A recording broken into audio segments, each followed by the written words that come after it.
Hello, good evening, Biafrans all over the world. I want to welcome you to BTV Europe this wonderful day. It's my pleasure to have you, and we will be coming with a couple of members of the Directorate of State as we all inform that we'll be live today with the members of the Directorate of State who will be coming out to talk to Biafrans all over the world, and I believe that you are all waiting to hear from them. While we expect them to come on board, I want to welcome Biafrans. I want to say thank you for your patience. I want to thank you for your being present in today's wonderful broadcast. This is BTV Europe coming to you live from Veneto, Italy, and it's my pleasure once again to be here. My name is Ikem Patrick DK. We are transmitting on multiple platforms on Facebook Live. We are transmitting on Rapture Media. We are transmitting on my Telegram. We are also transmitting on Radio Biafra Live and BTV Live. I want to say thank you very much. I want to start bringing these men right now to join us live. As they are all waiting on the studio to proceed with their message for Biafrans today. And I can guarantee you that we have the Deputy Head of Directorate of State, Mazin Zurumi, who will be leading the entourage. I want to welcome Mazin Zulumike first of all. Can you please bring him forward? Mazin Zulumike, the Deputy Head of Directorate of State. Good evening from here, from Italy. Are you listening to me, sir? Can you please unmute yourself? Because, Yes, yes, Mazi, I can hear you, I think, loud and clear. you're welcome to the program, Maz. It's my pleasure to have you on BTV Europe. It's a pleasure, Mazi. Thank you so much once again for welcoming us here on your platform. I will proceed if you ask me to. Go ahead, sir. All right, Mazi, I will always begin by uh, showing a profound gratitude to those of you who are making this work on the media stage very, very, very possible, and then making it quite very easier for us to disseminate our informations, to convey and interact with Biafrans and all advocates of freedom worldwide. And that means the work you people are doing is very, very important. I must acknowledge that. And therefore, on this very stage, I will thank you so much with your crew. I thank you very much for what you're doing with your crew and making sure that we can come here today to deliver some few messages. Having said that, I will begin with fellow Biafrans and fellow comrades and advocates of freedom. Good day from here. My name, as usual, is Mazin Rumike, and I do serve the indigenous people of Biafra in the capacity as the Deputy Head of Directorate of State. I do serve under the Head of Directorate of State, Mazi Chike Doziem, as his deputy, of course, and at the end, I am a servant of the great people of Biafra. I want to thank Chukwuka Biama also at this opening time for his mercy, for his love and protection of all Biafrans. I ask that he provide for our people where they are lacking and protect them everywhere they may go. I also can't move, of course. I can't move on, of course, without asking Chukwuka Abiyama to continue to bless the souls of the departed among us, and that for their ultimate sacrifice, that may not be in vain, that Chukwuka Abiyama may therefore lead us in a pathway into freedom. And then this I pray, Isen, Isen, He said, He said, fellow Biafrans, as Chinua Achebe always would say, he who doesn't know where the rain began to beat him cannot say where he dried his body.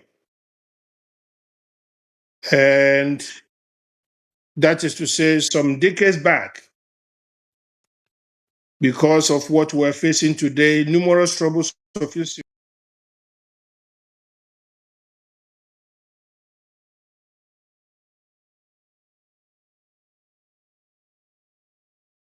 and the land of our neighbors,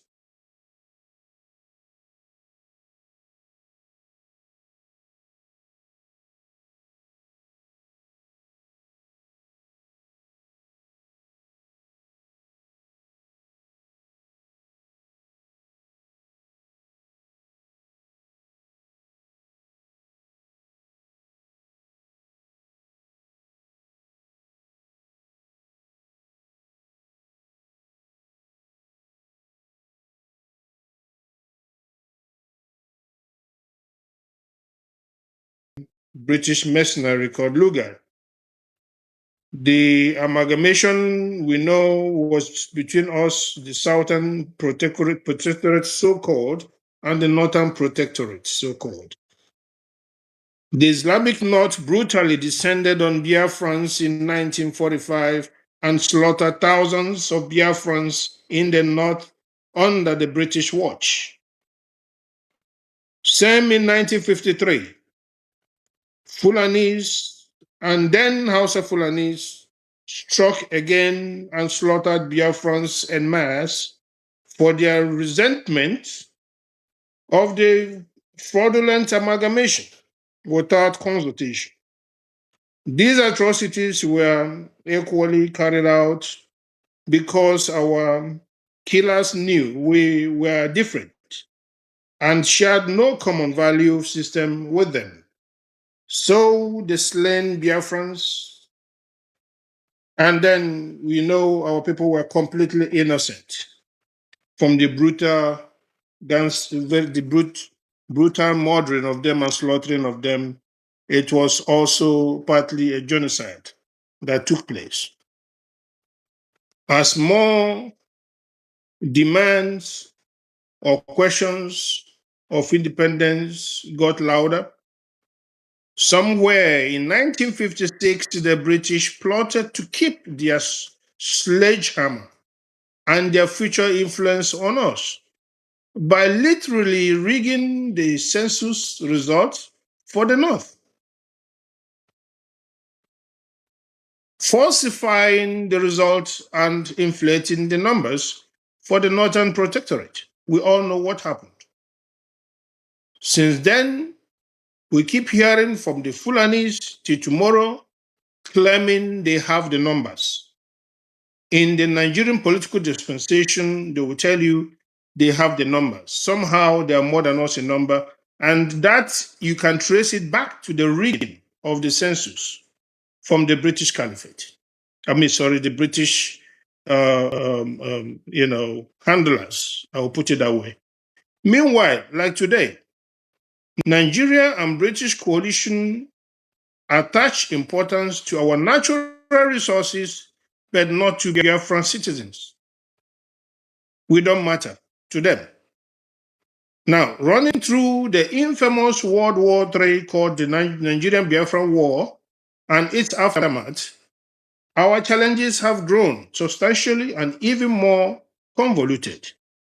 Yet, with an unflinching spirit of resilience and unyielding power of hope, that though Biafrans may appear deeply engulfed to the bottleneck, the last decades have shown that our collective posture and resoluteness have progressively brought us to the pathway of freedom. Now, let no one be naive, however, that the journey ahead is going to look cozy. I personally am not one of those. We know the roads are very rough. We know there are high mountains and ridges. Freedom, we know, is not served on a platter of gold. I am therefore calling on Biafrans of all walks of life that a reminder that our collective interests are at stake right now. Above all, our collective freedom, be you from Isoko, Igala, Ibibio, Ijo, Ogoni, Efik, Urobo, and all Igbos, etc. We must all be mindful of the very fierce urgency of now. The fact that our land is under siege isn't something new. We all know that. It's not unknown to anybody. But the extent to which we've been encircled and patrolled by various dangerous jihadist groups, mainly from the Sahel region and Sudan, joining their Zoo Fulani counterparts has been quite alarming. Very alarming that we witness in the recent times lots of attacks. This calls for an urgent wake-up call that everybody must hearken to. I want to encourage all of us that though time is not on our side, but also not too late.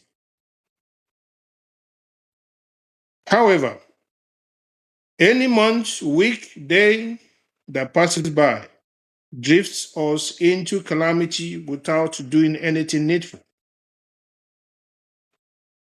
There have been sporadic attacks in Biafra land claiming lives and properties. Warlord like Asari Dokubo brags about killing and decimating our innocent people. You have Dr. Fapo Unda of Yoruba and Afenifere threatening fire and brimstone against Ndi come 2027 zoo elections. Meanwhile, some pro-Igbo groups have condemned those threats from Dr. What's his name again? Fapawunda is a Afenifere member and a bigot. They condemned and have long demanded actions from the Nigerian government as it stands. The silence of the government to this unprecedented threat sounds volumes and predicates the government's clandestine collusion with Afenifere bigots. Consequently to that, I want to use this very opportunity and on this hallowed platform on behalf of the indigenous people of Biafra to say I condemn in its totality these threats of war and genocide made by Fapo Unda. This is not acceptable, and let the world be placed on notice that if anything happens to our people in the western region of the zoo going forward, the Yoruba Afenifere and current government must be held accountable. We remain vindicated that reasons for our demand for a referendum for secession remains valid. So is our right, of course, to exercise our self-determination. Fellow Biafrans, we have endured long suffering till date. Today, the Directorate of States under Mazi Chikedozium continues to echo and ask Biafrans not to relent in ensuring that we double up our contributions efforts for the real ESN. Because you all know these days there are things coming up, there are some groups coming up from different angles. But our ESN, we know, is ordained in heaven. The ones who truly protect lives and properties of Biafrans on the ground, not the group known for carnage and waging war on innocent Biafrans just to do the bidding of the Nigerian government. We have seen the videos pumping out of Sokoto Caliphate and bent upon, you know, threatening our own people. And these are people who claim to be Biafrans themselves. They claim to be fighting for our people, but we know what happened under the autopilot 1.0. And if that happens to be the duplication of the same group, and that happens to be uh, the number of groups that worked together at that time, and as we know, we can conclude based on information we have, the intel we have, that these groups worked before and are working together now, and therefore are known to be Autopilot 2.0. Now, this Autopilot 2.0, we know, were created and directed from the Sokoto Caliphate itself. You now have the so-called Sokoto DOS in conjunction with Autopilot BLA. I think that happens to be Biafran Liberation Army of that or something of that nature. That has nothing to do with the indigenous people of Biafra we all belong to and we all cherish and we all are running. We find ourselves in a locomotion that is geared towards getting Biafra without causing harm and pains to its own people. The reason is because we know when that happens, the dream of Biafra coming will be dashed. We are warning that the Autopilot 2.0, comprising of this BLA, whom Sokoto made DOS, accepting the obvious that leading organs and structure for pursuance of freedom for Biafra cannot come from the enemy camp called Sokoto Caliphate. We remain the indigenous people of Biafra global family under the administrative leadership of the Directorate of State headed by Mazi Chikedozium, the head of directorate. Any other element directed from Sokoto remains irrelevant and dead on arrival. Dead on arrival. Meanwhile, the Directorate of State will expedite the structural reforms and as envisaged to meeting the challenges ahead and the diplomatic basic requirements of our time. Hence, the importance of the institutionalization. As the head of the Directorate of State echoed last time on Radio Biafra, the institutionalization is picking up, has become inevitable, but also non-negotiable. Non-negotiable. After having studied in the last 5 years as to why Biafra has not come, or let me say, been having a lot of hurdles behind it, we were able to find out that indeed there are key issues out there that, of course, require attention. The Fudu system practiced from 2012 to 2021 has fatal consequences. It has either prevented Biafra from coming or totally slowed down the coming of Biafra. Therefore, the following are some few points associated to the feudal system of feudalism and quite very disadvantageous.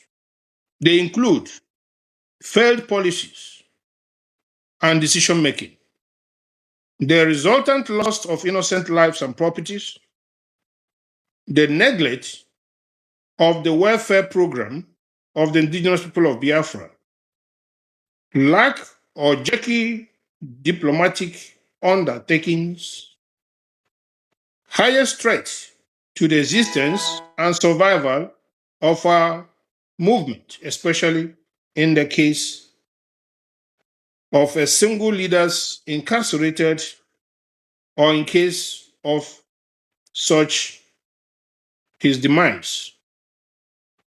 Absolute corruption, absolute corruption, as financial recklessness were witnessed over years with books of evidence very much available, mountain of evidence very much available to that, and that also was quite disadvantageous.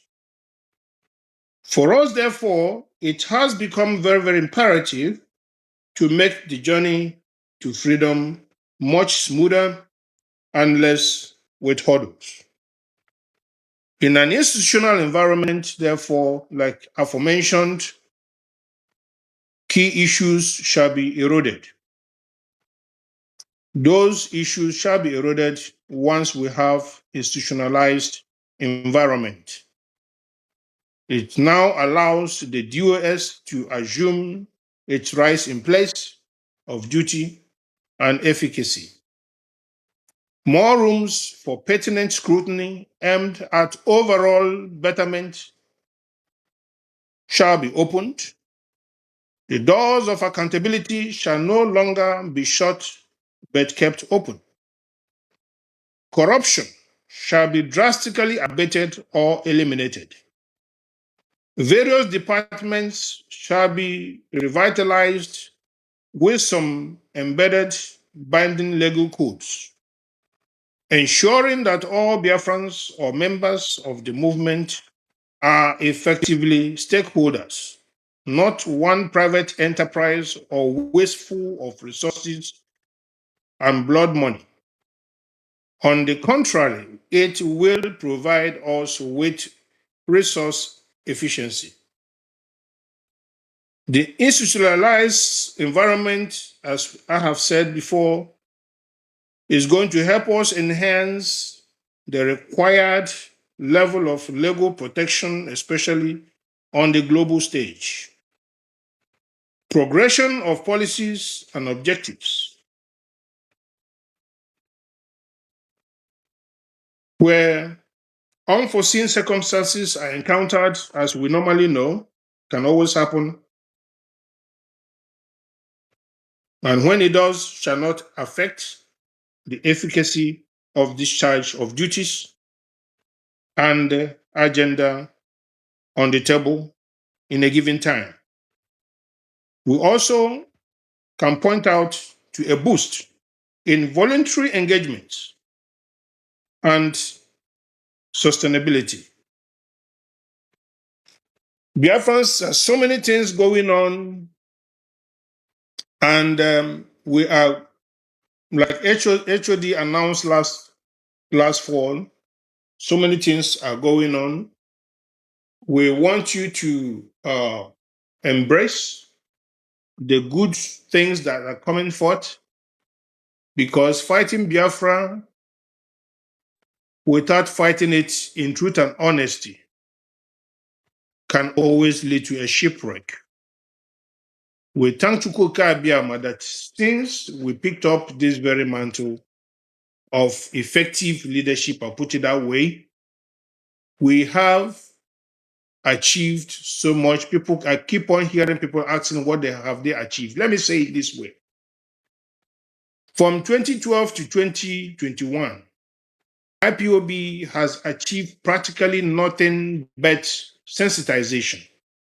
And that sensitization, I give it to Mazi Namdekan. I think he did a good job in sensitizing our people. But for some reasons, we are all human beings. Nobody is perfect. And by the way, nobody is whiter than white and whiter than snow. Any claim to that will mean a joke. The only person who is whiter than white and whiter than snow is Chukwuka Abiyama. I have seen also number of issues that may have also led to some of the shortcomings we are facing. And that is why also the institutionalization of this very process will ensure that such practices and some kind of conducts wouldn't come up again to lead us into uh, a hole. The hole we found ourselves in the past, the whole of actually always happen to fight off infiltrators, the whole of always having to bury our own, whether in line of duty or non-Biafran, a Biafran, but that is not in a movement that happens to fall in line at a given time, or a Biafran that was going about his normal business that was killed. All these things, if things are done properly, we will avoid, the excess of all these things and or completely from happening. By the time we refrain from calling ourselves supreme, but give it to Chukwuka Abiyama, not to us human beings, we'll be better off. By the time we refrain from saying we can decide who dies and who lives, in that case, we leave it for Chukwuka Abiyama, the creator, Chukwukike, because only who creates can take and give. By the time we refrain from calling ourselves and saying somehow we are whiter than white and whiter than snow, Chukwuka Abiyama will see we have left all his respect and all his glory for he himself. And he will no longer be angry with us. Chukwukike will no longer be angry with us. What is playing out now appears to be a mixture of human failures, recklessness, and also, offense against Chukwukike. That is why the wise man will say, give to Caesar what belongs to Caesar, and Chukwukike what belongs to Chukwukike. Let us not mix the two. A mortal being will live, and some point will live no more. But Chukwukike lives forever. That is why it is important that Biafrans understand what is happening, that everybody's hand must be on deck at this juncture, that the stakes are very high. The stakes are very, very high, that in order to protect ourselves, the lives and properties, in order for Biafra to come, so many things on the table, quite convoluted, but if only we can focus, if only we can pay attention, if only we can invoke the truth and honesty in us, if only we can walk with the light and not the darkness, surely I think the pathway to freedom shall be much more easier for us. Corruption is the worst thing that have ever happened to us in this very effort. And somehow I see somewhere, somebody trying to avoid accountability. But one thing I must make clear, the blood money put together by Biafrans must be returned. Must be returned. I don't care how you battle it. I don't care how many RVs you put, how many 100 men you put together. I don't care about the confusion we created. I don't care whether it's called Fulani DOS or Sokoto DOS. All this confusion cannot distract us from demanding from the stolen money or embezzled money. Because for me, that's what it is. What it's all about. I reside in Germany and I know what played out. I know what played out because I have evidences with me right now as we speak. I have volumes of evidence without number, uncountable, direct from the sources, direct from the house of money called banks, authentic and official documents. And what happened to Biafrans there was not something to write good home about. I respect everybody's private life. Whoever wants to live his life privately, I don't care how many women you want. I don't care how you want to do your Aramanco. I don't care how you want to live your lifestyle. It's up to you. I mean, come on, it's up to you. I respect it. But if it involves blood money, we know that people are fighting for this cause in the bushes. We know some of them have not eaten for some days. We know some of them need clothing. We know some of them require some medical attention. We know a lot of Biafrans are in Wawa prison waiting for lawyers to come for them to rescue them. We need some strong forces to go for them and rescue them. We have thousands of Biafrans in incarceration, hungry, and some of them just dying from simple diseases. When the money is there to do all this job and this money has been seized and squandered and embezzled, it is not in order. It is an abomination. It is unacceptable. It is damnable and must be damned. As simple as the truth must be. I don't care what anybody thinks. I'm very, very furious. I've been very angry and trying to control this temper. But at some point, I must say, this is not a good thing.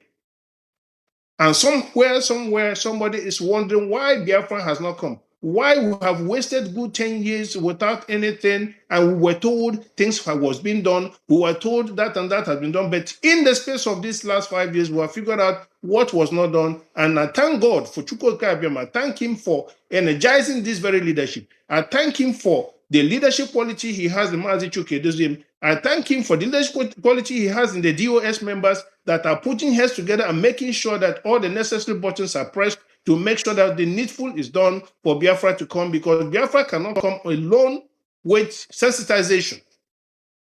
You sensitize your people to attract them to the table of discourse, and then you do the other needful within the outside periphery, where you meet what is required for Biafra to come.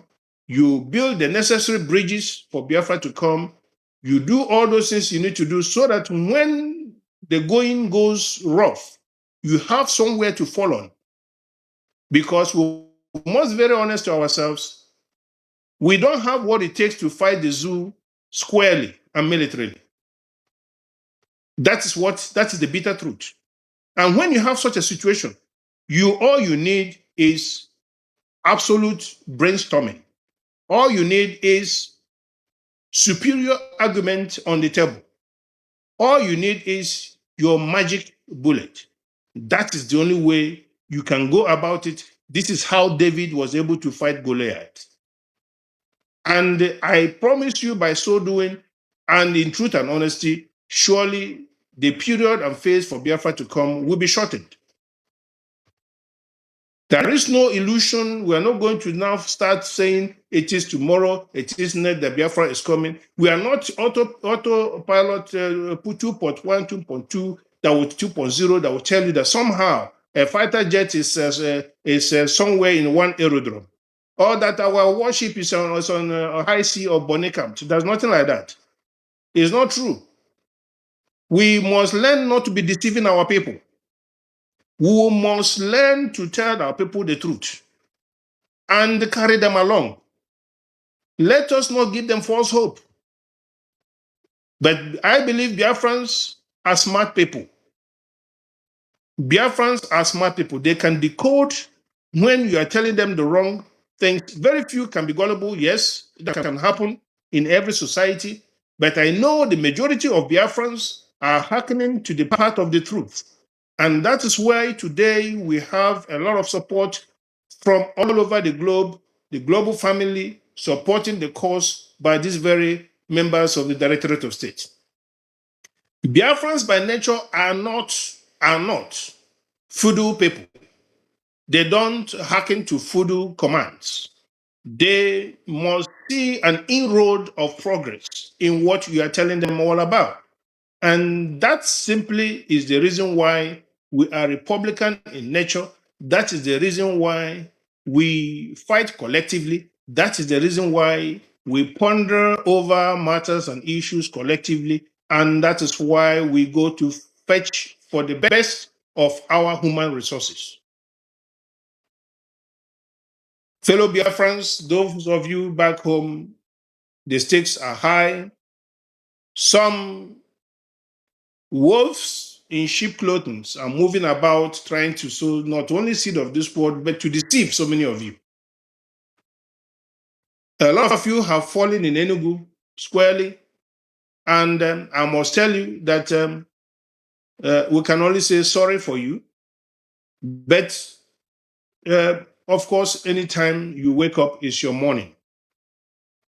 We want to hail all Biafrans across Biafra land that understand what is happening and the right thing to do. The fact of the matter is Mazen Kanu is incapacitated, completely incapacitated. You don't need any soothsayer to tell you, you don't need an angel to tell you that it's unfortunate he is in a place where he cannot lead. He is in a place where even his position is being misused, is being rank xeroxed, is being duplicated, is being used to cause havoc, is being used to cause confusion, and being used to tear apart this very hallowed movement ordained in heaven. In as much as you can take cognizance of that, absolutely, you will find yourself in the right place. If Mazi cannot directly come out to give you directives and lead you or whatever, if that be your choice, he at the right now as we speak is not in that position to do so. This very DOS has Mazi Nnamdi Kanu as a member, has had Mazi Uchemefo also as a member. We remember Mazi Uchemefo was served the letter. I signed that letter. Mazi Edozium signed the letter. We served it to him because Mazi Nnamdi Kanu said we should serve him a letter of warning about his conduct.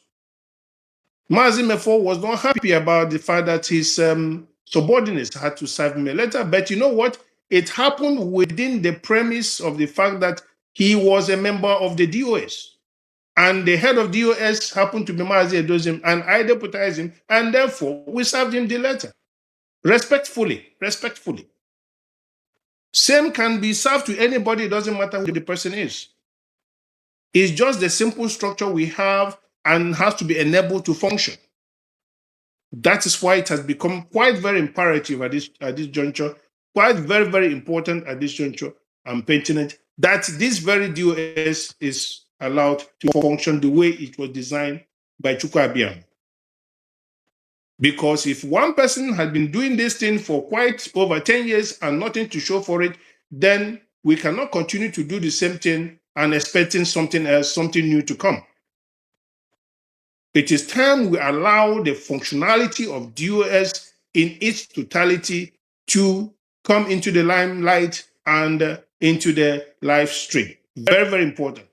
So that the best out of the members of this very body can be utilized to facilitate the very coming of Biafra. A lot of people have been waiting impatiently. Some are beginning to throw down their ears to listen. Is there any echo from somewhere that somehow next week, next 1 year, next 2 years, Biafra is coming? I understand that. I get you. You know what? It is very human to be very hopeful. But we also have to believe in a true hope and not false hope. One thing I must tell all of you in Biafra land, of course, all the global family members, is that we must not let down our guards. Our tenacity must be raised much, much higher than we have had it. We must be very much tenacious, very much focused, and very much engaged, and double up in all our efforts. Makichi Achazowong, never and never.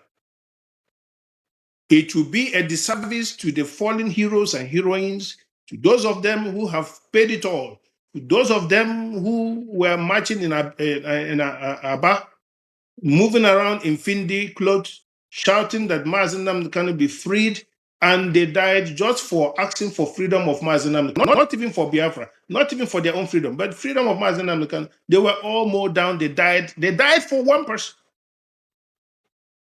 And that is a sacrifice we must cherish and raise high and have it highly, highly cherished and appreciated. Nobody talks about these people. Some were gone down and they have been forgotten. Those people also paid a very, very high price and nobody can remember them no more. Their names, some of them we don't have. It's quite unfortunate. And that is why our advice to Biafrans back home is that these DOS will not carelessly and recklessly lead you into harm's way. We are going to make sure that any instruction given out to you is that will bring about sanity, that will bring about something fruitful and something protective, and making sure that at the end you have all your interests in place and that you can work out and go about your business unscathed. I have a number of Biafrans, fellow members of the Directorate of State. I have here with me um, European Rep Mazi Banyam. I have Deputy European Rep in the person of Mazi Azayuba. I do have the West African Rep among us on this very board, Mazi Onele. They are going to voice out and give their own input, especially concerning the insecurity we find in our land. Somehow our land has found a way to breathe a little bit from all those so-called unknown gunmen and all that. And we want to sound it clear that that very ugly head should not be raised up once again. That very ugly head that was terrorizing our people here and there, let us be able to differentiate between the so-called unknown gunmen and the militants of Asare Dokubo and the Fulani marauding herdsmen wearing the uniform of the army. We have to separate all these people, and once we can have our own under control, that none of our people will go into, will be fine. And then we can now in peace focus on those real enemies from outside. We are saying all the directives from Sokoto or from wherever they are coming from should slow it down. Our people in Biafra land do have rights to safety, right to protection, and right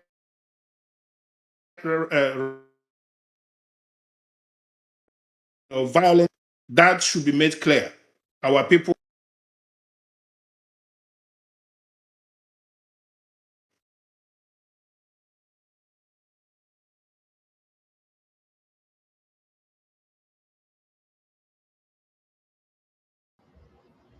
I don't know what the issues are. I believe it's a technical problem. While we wait for Mazin Zulumike to return back, we also have other members of the Directorate of State. With us is Mazi Osinabayim. Can you please forward to talk to Biafrans? We are taking it by sequence of positions, you know. So I wish that Mazi Abayim would unmute himself.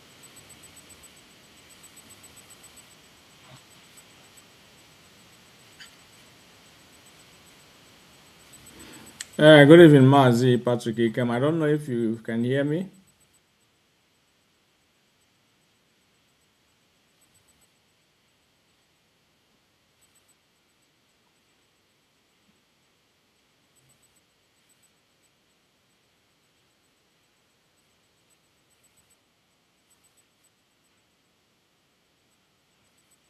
Yes, although I did not hear everything that he had said due to technical difficulties I had at the beginning, But nevertheless, the message is clear, and DOS is speaking with one voice. So I want to greet Biafrans all over the world. First of all, good evening, good morning, good afternoon, depending on your time zone and depending on where you're listening to us from.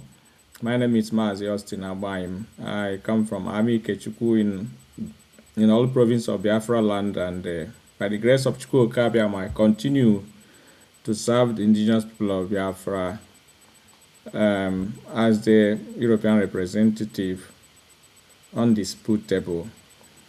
I want to thank Chukwu Okabiama for keeping all of us alive till today, because it's not for granted. Thank you for your steadfastness. Biafrans all over the world, it has been a very Herculean task before all of us, especially since the kidnap of Mazi Nnamdi Kanu in Kenya, and then his subsequent extraordinary rendition to Nigeria, his solitary confinement, and finally the decision to jail him against all odds. The Directorate of State has been the target of the Nigeria government, because the main reason why they came to all the way to Kenya to kidnap him is to ensure that our struggle will not see the light of day. Bearing in mind that they have proscribed IPOB in September of 2017, killing scores of Biafrans, beginning from Afari Kwibek when they attacked Mazi Nnamdi Kanu's residence and killed a lot of our people. This was recorded by Amnesty International and other reputable organizations who were observing whatever is transpiring from Nigeria to the world. Biafrans are witnesses of all these killings, and since that time, killings have never stopped.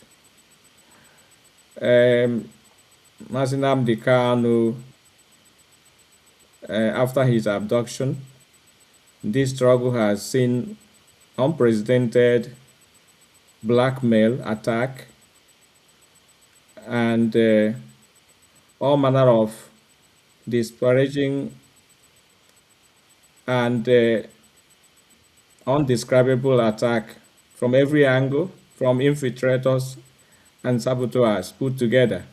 The aim was just to destroy IPOB and make all our efforts unfruitful.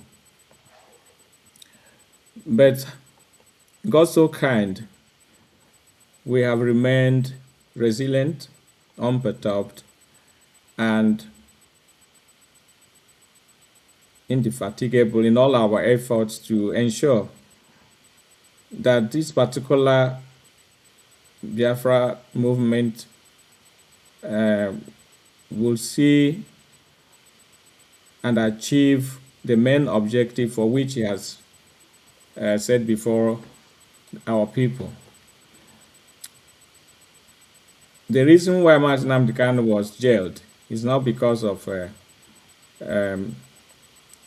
him particular, it's because of the Nigerian government plan to destroy IPOB. Our land, as we speak, is the most safe place in Nigeria. So I don't know if people are asking themselves why our land, the Biafran region, is much safer than even Yoruba land, where the president of Nigeria comes from. This is because of the Eastern Security Network, our vigilante that is taking care of our bushes and forests, from which the marauding terrorists from the Sahel are coming in to kill our people and occupy our lands. Everyone will bear witness that since the 20th of December or 12th of December 2020 that ESN was launched, we have not seen the same magnitude of killings destruction of our farmland and crops, raping of our women and mothers and sisters in their farmland, and all not what. Because ESN has been working. And who is responsible for making sure that ESN is working is because of this leadership. If you collapse this leadership, as they are trying to do, you will collapse the security of our people. You will collapse all the progress we have made from 2013, 2012, 2013 till now, 2026. You will collapse them because if you are not in the leadership position, you will not see what we have seen. You will not know where we have gone. You will not understand the depth of this movement. We have vowed before Chukwuka Abiyam and before Biafrans that we are going to achieve Biafra in our lifetime. This generation of IPOB will restore Biafra. We cannot bequeath this movement into the hands of our children because they will not have the same desire, the same reason, and the same energy to push for our freedom as we have done so far, because most of them were born in the diaspora. They don't have the same connection. They don't have the same homesick that we all have.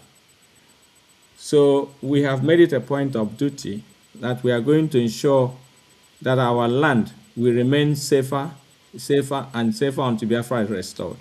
Those who were imposing Monday sit at home, they are nowhere to be found. It is the work of this leadership that we say those who kill our people can never mean good for our people.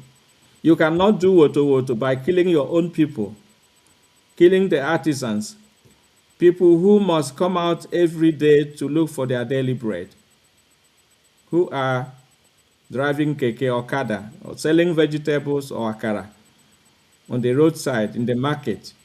You kill them and you think you have become a hero, calling yourself a freedom fighter. That is not the spirit of IPOB. That's not why we are here. We have come to protect our people and to free them from the bondage of Nigeria, not to kill them and not to make their life even more miserable. IPOB has never been a part of insecurity in our land. These are the work of the infiltrators sponsored by Nigeria government to bring insecurity in our land for them to have enough reason to impose maybe state of emergency or to continue to arrest our youths and kill them extrajudicially. So what is happening today in IPOB? Mazi Chinasanworo has on Radio Biafra oftentimes told our people that we have to be sure and put our heads together to make sure that Mazi Nnamdi Kanu did not go back to court. These are the decisions made by the DOS. Whenever you hear Mazi Chinasanworo speak, he's not just speaking on his own. Most of the words he was saying was the decisions made in the Directorate of State meetings.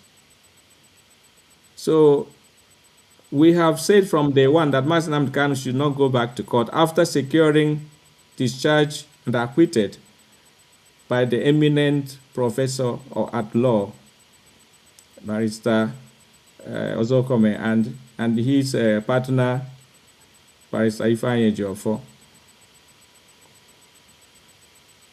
No other person has defeated Nigeria in their own soil.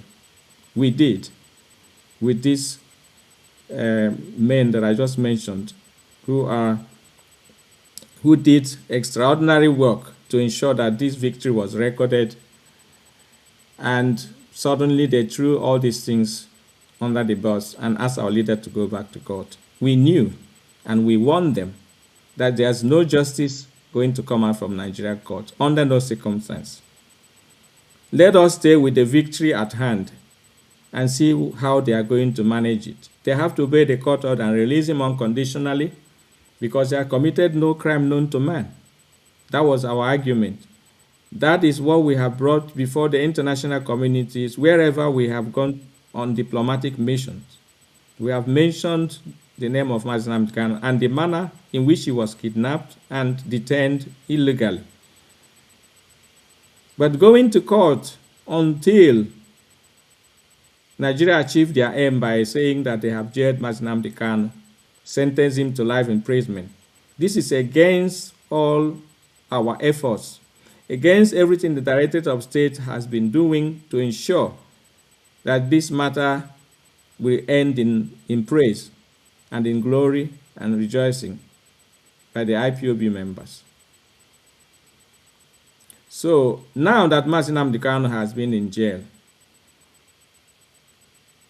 considering the fact that the Directorate of State has, since 2021, taken up the mantle of leadership and securing this movement from the hands of the Nigerian government and their agents who have obviously and deliberately made several efforts to destroy our movement.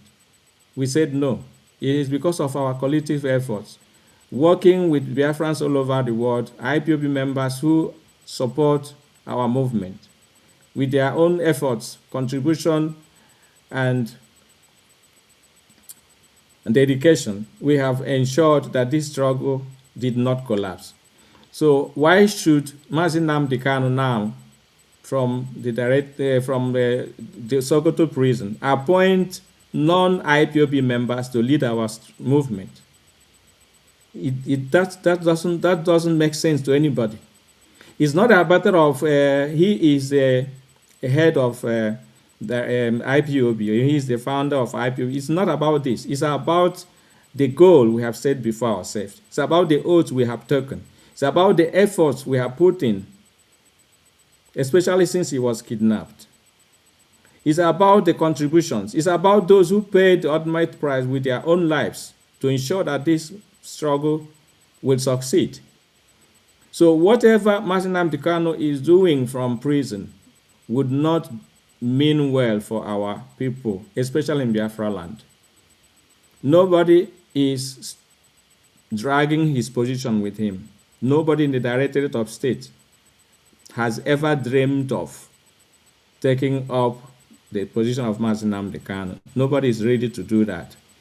That's why we are speaking about the institutionalization of IPOB. That means nobody will be a single figure to be called the leader. Mazi Chike is only the head of directorate. Every decision made by the Directorate of State is not made by Chike, is made collectively by all members. Chike is now the one who is going to put everything together and made it public. This is the only way we are going to achieve our freedom. Mazi Nnamdi Kanu will come out of detention if we succeed in restoring Biafra, which will not take too long anymore. We have gone so far in this movement. We have made connections. We have met friendly countries who are willing to help us. We have met those who are already helping us. So going back to start this struggle afresh with non-members is like putting us 10 years backwards from what we have already achieved. Putting us 10 years backwards. Who does that? Those Biafrans who are shouting Mazi Nnamdi Kanu is the leader, whatever he says goes. Nobody is doubting that. But when it comes to the restoration of Biafra, for the efforts we have made so far, it will be disastrous to go back and start from square one. It doesn't make sense to any human being. It is not about power struggle. Nobody needs the power. We need to save our land from insecurity, because anything that happens there now is going to be worse than it has been for the past 3 or 4 years, when the autopilot and Asari Dokubo and the rest of them, all the militias were sent to Biafra land to go and cause insecurity. Even the Bubago, there is nothing good about them so far in our land. They were all, one way or the other, trying to sabotage, trying to abduct, trying to kill our people. Only Eastern Security Network, backed by IPOB worldwide, under the Directorate of State, has ensured that our land is relatively safe as it is today, and it can only get better. But let us not destroy ourselves by our own hands. All these terrorists, those who killed our people in Osumohu, Ihiala, all those areas in Imo State, Anambra State, even in Enugu State, Anambra, Ebonyi, and Enugu. We know all of them. And they are just popping out again to go and start to form another Biafra Liberation Army that killed our people. We have decided and we have vowed not to work with anyone who has stained their hands with the blood of Biafrans. We will never allow that to happen. Biafra belongs to all of us, not one man. It belongs to all of us because we are the ones who set up IPOB in our different countries where we reside. Mazin Nnamdi Kanu is our leader, but we are the one who registered IPOB with our names, with our own names and addresses. We build every zone, every unit, and maintain them. The people who joined IPOB joined because they know us, they trusted us, they believe in us, and they're seeing us leading by example. They were not all there because they heard that Mazi Nnamdi Kanu is the leader. They are holding us accountable and responsible for their contributions, for those of their siblings who has paid the ultimate price in Biafra land. They are watching us, and whatever they do, they look at us. So it will be a very, very big shame and a very, very disastrous attempt to tell them, oh, we are no more interested, or we are now stepping down for non-IPOB members to take over. That means you are now urinating on the graves of those who paid the ultimate price to ensure that Biafra is restored. We cannot, because of one man, destroy the whole nation of Biafra. That is the argument here. Even this particular DOS, led by Mazi Chike will be the one to work for the release of Mazi Nnamdi Kanu, because it has become obvious to everybody who is watching from every angle that those who surrounded Mazi Nnamdi Kanu doesn't mean well for him. When Mazi Nnamdi Kanu was being represented by the lawyers IPOB has brought to work on this matter, like I said previously, their son Ozokome and Baris Ifeanyi Ejiofor, whenever Mazi Nnamdi Kanu goes to court, the whole of Abuja will be full with IPOB members. When he drove them away and drove us away, you don't see anybody going to court with Mazi Nnamdi Kanu. Is that what we really want? Mazi Nnamdi Kanu would have been a free man today if they had continued to work with IPOB DOS and the lawyers we trusted. They took over and tell us we don't know law, we don't understand anything. They are going to free Mazi Nnamdi Kanu, they are going back to court, and today they have put him into life jail. And they are not even ashamed of what they have done. They are not even showing any remorse. They still have the effrontery to come and tell us they are going to form a new DOS. They are going to form 100 men to cause insecurity in our land, to continue to kill our people the way the autopilot did. It will never happen. Our people should wake up from their slumber and support those who have been making efforts to make our land safe. Allowing others to come in who are criminals, because all the criminals have been asked to come back and continue from where they stopped. You cannot bring somebody who was removed from IPOB because of their criminal activities, because of their treachery, because of their terrorist tendency, because of everything that's wrong they have done. We put them out to clear the house, to make the house clean, so that we work with those who are committed, those who are willing to make sure that Biafra land is safe and free. Now you're asking all of them to come back, just like the way the Nigeria government is telling us that they have rehabilitated Boko Haram members, giving them army or police uniform, and then sending them to our land to come and continue killing. Now they will be killing officially on the uniform of Nigerian security forces, no more as terrorists. That's what they are trying to do in our land. By calling all the expelled members who have committed offenses, whose hands were stained with blood of Biafrans, to come back and continue to be security agents or be leaders of Biafra movement, that will not happen. Biafrans should refuse it. They should stand firm on their feet and say, we don't need these men who have stained their hands with the blood of Biafrans to lead our people or to be involved in anything our people is doing, because their hands are not clean. Because it doesn't mean anything good for our people.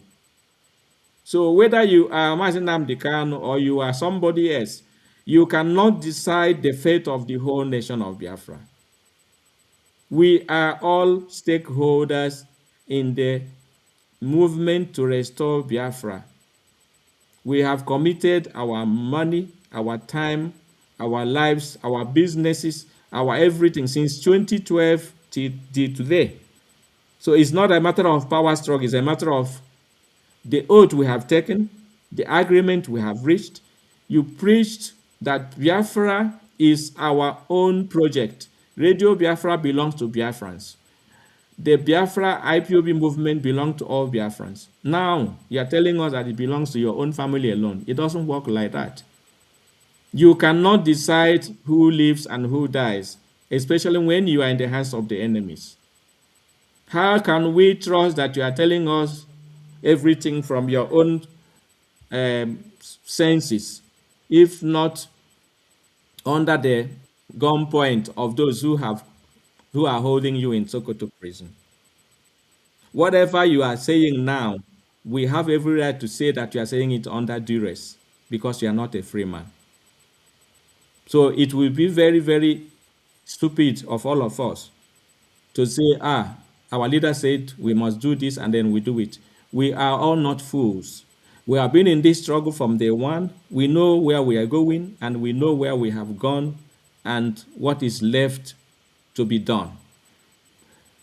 Listening to any message, instruction, or information that we set up backwards, 10 years backwards, or cause insecurity in our land is ab initio null and void. It will never happen. It will never happen. We have shed enough blood. A lot of price have been paid for our freedom, and it should be enough. Enough is enough. This leadership of DOS under Mas Chike has never shed blood of our Biafrans since 2021 we took over upon the kidnap of Mazi Nnamdi Kanu. Nobody has died under our watch. Those who died in 2023 March, who went to Aba on their white Fendis to protest for the release of Mazi Nnamdi Kanu, did so without the consent of DOS. All of you had that news and information when it happened. That incident took place without our consent. Apart from that, nobody have done under the reckless command of this particular DOS, because our main goal is to safeguard the lives and the livelihood of our people, not to kill them. You cannot kill those you have promised to come and rescue from starvation and suppression. It doesn't make sense to anybody. So the message we are trying to pass tonight is that Biafrans should wake up from their slumbers, take away emotion, and reason properly as human beings. Nobody has sacked Nnamdi Kanu from being a member of DOS because he himself is also a member of DOS. Nobody has sacked him. But the problem is that office he's occupying has been used to infiltrate our movement. Just like Imapawa's office was used to writing junks, things that doesn't align with our aims and objectives, written under Mima Powerful, whether it is written by Nigeria government or the lawyers of Mazinam Dekan, we don't know. But everything that was coming out from that Ima Powerful for the last year or so was against what we are working for. It was against what we believed. It was against what we have taken oath to achieve. So that's why that office was also suspended. Now they have come to use the office of Mazinam Dekano to say, our leader said, our leader said. This is the same way they took all our money away and say, our leader said. They did everything they say our leader said. But today, we are in charge of this movement to restore Biafra. It will not collapse in our hands. When Mazinam Dikano comes out, we can hand over to him again, knowing that we have seen him face to face. After some meetings with him, we will hand over everything to him. If he collapses, it will be in his own hand, but in not our hand. That's why we vow not to capitulate and not to retreat or surrender until that set objective, which is the restoration of Biafra, is achieved in the most democratic and peaceful manner possible. Thank you. This is my submission tonight to Biafrans all over the world.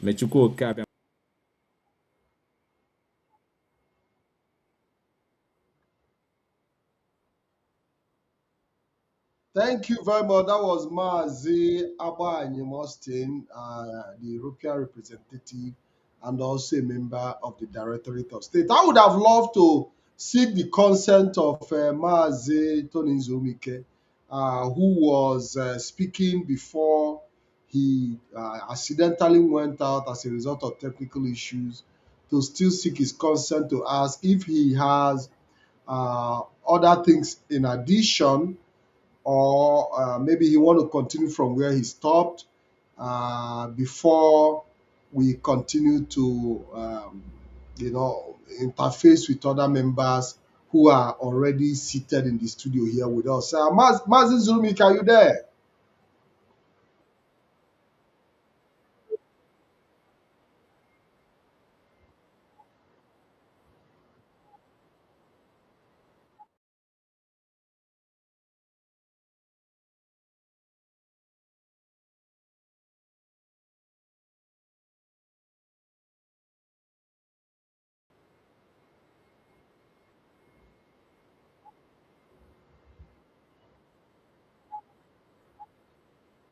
I don't know at what point.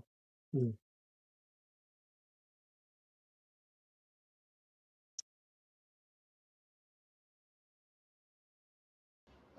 The memory of where you stopped. But notwithstanding, I have to move.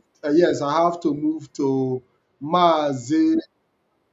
Yes. But for now, let our comrades that are on board take over the microphone. Yeah.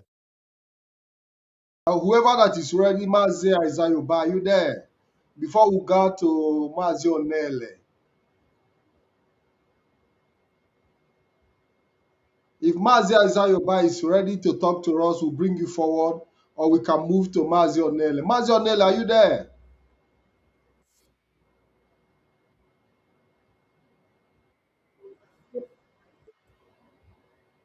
Yes, is that Mazi Onele?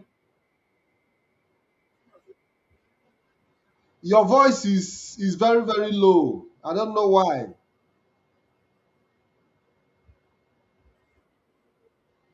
I can hear you, but I can't hear you profoundly. Your voice is very, very low. If you are using an earpiece, can you please just return to the traditional mode of talking?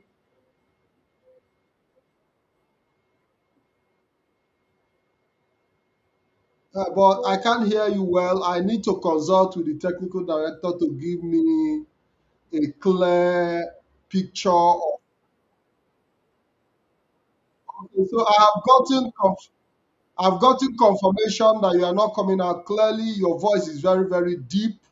I can't even hear you. So if you have to come on board in the studio, our viewers might not be able to hear you. So I will urge that you step out a bit and do the reconnection and come back. Let's try and see if the audio will reactivate effectively. Is Mazi Isaiah Uba there? Mazi Isaiah Uba. Beautiful. Your voice is very, very clear and audible. And I believe our viewers are also listening. Can you please bring Mazi Isaiah Uba on board?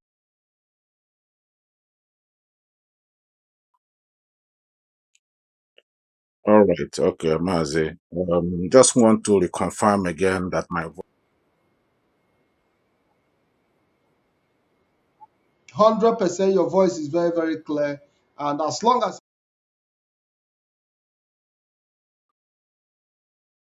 All right. Okay. Thank you very much, and good evening from here, Mazi, and good evening to Biafrans all over the world, and good evening to our listeners and friends of Biafra. My name remains Mazi Zayoba. I come from Owoda province, and I just want to use this opportunity to also to appreciate every IPOB members and zonal coordinators, national coordinators, principal officers, every one of you that have remained steadfast up until this very moment. I want to sincerely appreciate all of you, and I want to also to continue to encourage all of you to remain very, very strong. Journey of freedom has never in the history be an easy task. It's always a very difficult one. And of course, we welcomed it. Why do I say we welcomed it? If Biafra comes without all these pains we are going through right now, we will never know the value of it. All right. Nigeria has their independence at the platter of gold, and you can see where it is today. If you come to this country where I am residing at the moment, they went through hell for many years, nearly 850 years occupation, 850 years, to the extent they have to lost their own traditional language. The official language was extinguished. Can you believe that? That is what you know, what will I call it? Oppression does. You know, when you're under oppression and under occupation, anything is possible. So, and now that they have their freedom, they are one of the richest country in Europe. So we learn from what others have been through, and we're trying to apply that kind of experience and system into the new Biafra we are talking about. That's why discipline is very, very important. We are not here for individual. We are not here for self-appraisal. We are not here for selfish interest. I keep saying this in everywhere I go or anywhere I happen to be addressing our people. Our main objective is the well-being and welfare of our people. Very, very important. If you want to see the other way, or if you want to interpret it the other way, some of us that have managed to cross the Atlantic Ocean would have said, to hell with every one of our people back home. But upon that, we left all the enjoyment here. We left every free world that we have here, every opportunity we have here. We decided to say, those that we left back home need to experience good life. And that is why we are committed. We make it very clear that we cannot capitulate in this Biafra restoration quest. Despite every pressure, despite every blackmail, despite every accusation, and as I have said before, There is no other person or no group can be in the position of IPOB leadership and went through what they gone through in the last 5 years, knowing fully well that you're not being paid, you have sacrificed nearly 14 years of your life, committed, doing everything humanly possible to make sure that our people are freed from the clutches of the enemy, and you being rewarded with blackmail, with name callings, with sabotage, with betrayal, with backstabbing, and you still standing till this very moment. Nobody. That to tell you that this Biafra restoration project is ordained. Some of us don't even know how we managed to stay standing strong till this very moment. And that is why you must remain very, very strong. With what is happening around the globe now and what is happening in Nigeria today, you know, if not this IPOB that have remained very, very strong, if these people have thought that kidnapping Mazen Nnamdi Kanu will be the end of this struggle, they would have won the battle by now. Because Chukwu Okike Abiama said that we should come. That's why no amount of blackmail, no amount of money, no amount of promises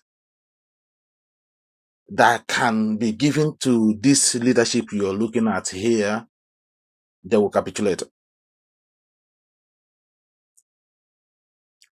Otherwise, that would have happened as soon as Mazen Nnamdi Kanu was kidnapped. In fact, the way Mazen Nnamdi Kanu was kidnapped was to destroy the movement. And you have seen that they have not relented since then. They have continued stage by stage. As I said, the attack on the IPOB movement is in layers. Those that are contracted are in layers. When you think that you have removed the first layer, that the game is up or the fight is over, then the another layer will come out.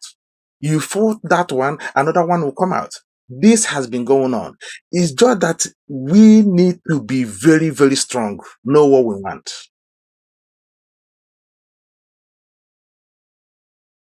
You have to remain very strong. I keep saying this, you have to remain very strong. With the insecurity, because the deputy head of directorate have spoken a lot, and I don't want to go in repetition of what he has said. The European rep have spoken a lot. I don't want to go into a repetition of what they have said, because they have already spoke almost what I have in mind. But I want to touch one or two things before I can hand the microphone over to one of us here. Is about the way these people are planning to destroy Biafra land, and which we are trying to make it very open now, calling our people to be very, very vigilant. Because Chukwu Abiama have made it very clear for us to see and have separated the whole, created a pathway, let me put it that way, created a pathway now for us, for the enemy or for the public to see those who have come to mesmerize our life and those who meant well for this movement. And it is the hand of Almighty that this thing happened this very moment. Because we have spent years trying to explain to our people over what have come to destroy this movement, but it seems it was very hard for our people to grasp it. As I always say, time is a great healer. With the amount of time, I think our people have beginning to see the light at the very end of the tunnel, where the problem started and where the problem is hiding. And if anyone is telling you that, oh, the hand of our ancestors are not into this project, that means that person is lying to himself. That is why everything is happening now, so that we can see clearly. We spend years in truth and honesty, committed. Some of you don't know how much angry some of us are. Some of you will not understand how bitter some of these grown-up men in the leadership of IPOB are. But I thank Chukwu Okike Abiama that he managed to find grace among the leadership to give them the second chance again to correct some errors that have eaten us deep before we could understand it.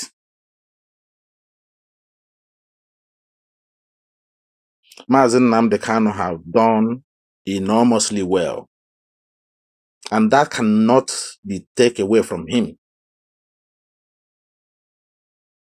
Despite how things had happened, we still love him. He's our brother, he's our son, and he cannot be abandoned. I promise you that. And this leadership will promise you he can never be abandoned. Our head of directorate, Mazi Chikeduzim, said it the other time, he cannot be Abiola, neither King Serouwa. And the other, good, like I said, the best Nigeria have ever produced. So the history of Mazi Nnamdi Kanu cannot go to that way. I want to give some small assignment tonight over the insecurity, because what this leadership will not allow is those who have terrorized our communities, our mothers, our children, our young girls, rape them, kidnap them, hide them in their dungeons, claiming that they are fighting for Biafra, using IPOB as a cover to blackmail the sterling work of this leadership. We can never allow them to join us in this movement again. Chukwu Abiyama have separated them, and you have seen those who are killing you right now. And I will prove it to you. Those who have caused so many pains, something that could not happen, Nigeria did not achieve during the 1967 to 1970. These criminals who are agents, answering our names, answering Igbo names, committed the worst crime ever known to their own people. Something Nigerian police and military could not even do. These people are heartless. They terrorize our mothers. They ransack communities with impunity. And somebody is coming to tell you that Mazi Nnamdi Kanu, or there is another coming from Sokoto to bring these people back to the fold. People that everybody see how we fought tooth and nail here with Simon Ekpa, who killed a pregnant woman on our street, who killed 7 women. They admitted that he killed 7 Biafran women out of 11 they accused him of. He admitted 7 in the name of autopilot. They brought craziness and madness into our society. What we did not even see through the Biafran war.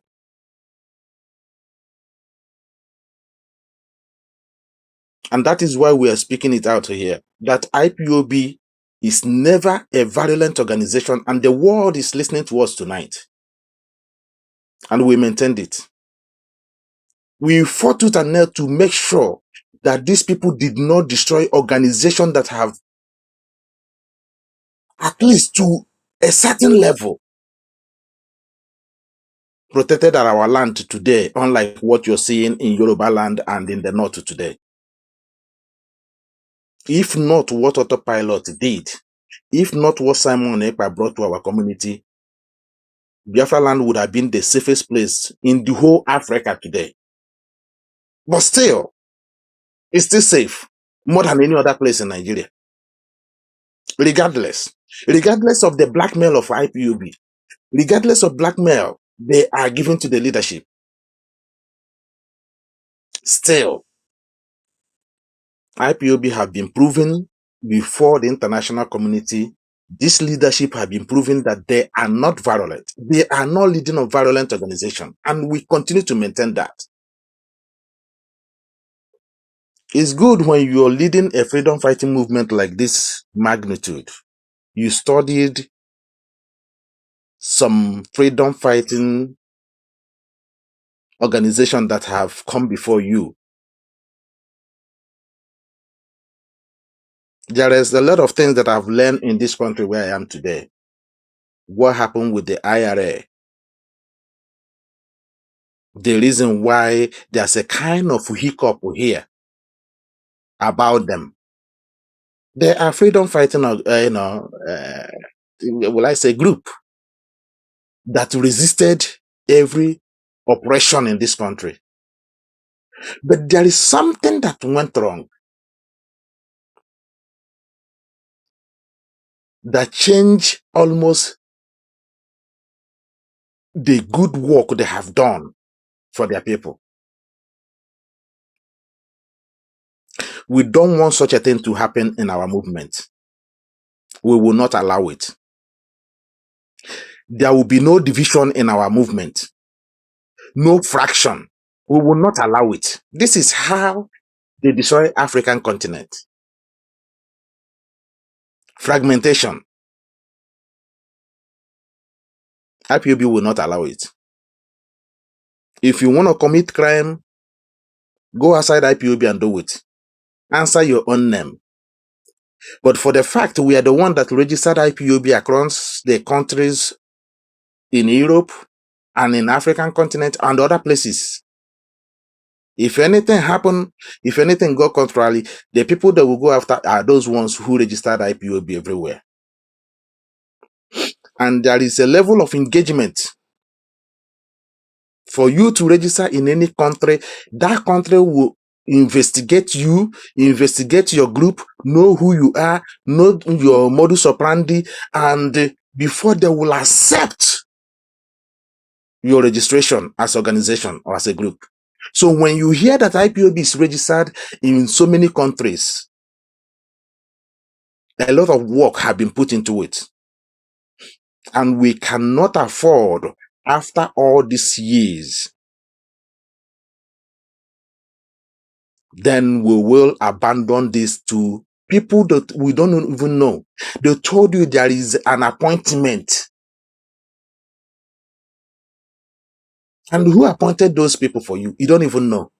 There is no mechanism for you to verify that the appointment you hear on the news to go and answer IPOB or answer representative of IPOB is not from Nigerian government. How do you know that it's not from them? Because their mission is to change the demography of the movement. It has been their effort from onset. It has been their effort.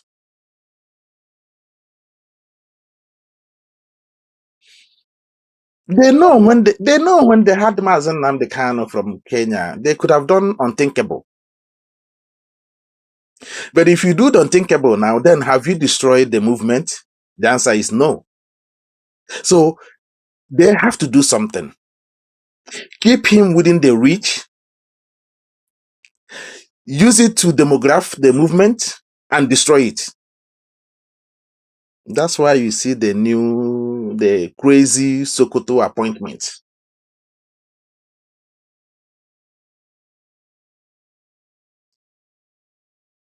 We have to be very, very careful. This IPOB, will I said our ancestors started from somewhere, from nowhere. at this critical time the world is changing around us, we cannot allow it to be destroyed, because this is the last line of defense of our race. If you don't know what is going on, these people wanted to instigate a genocide against Igbo race. I have said this number of times. You see what they are doing in Ghana? They went there and blackmailed Igbo in Ghana. They went to South Africa, they blackmailed Igbo, and it causes a lot now to the whole Africans.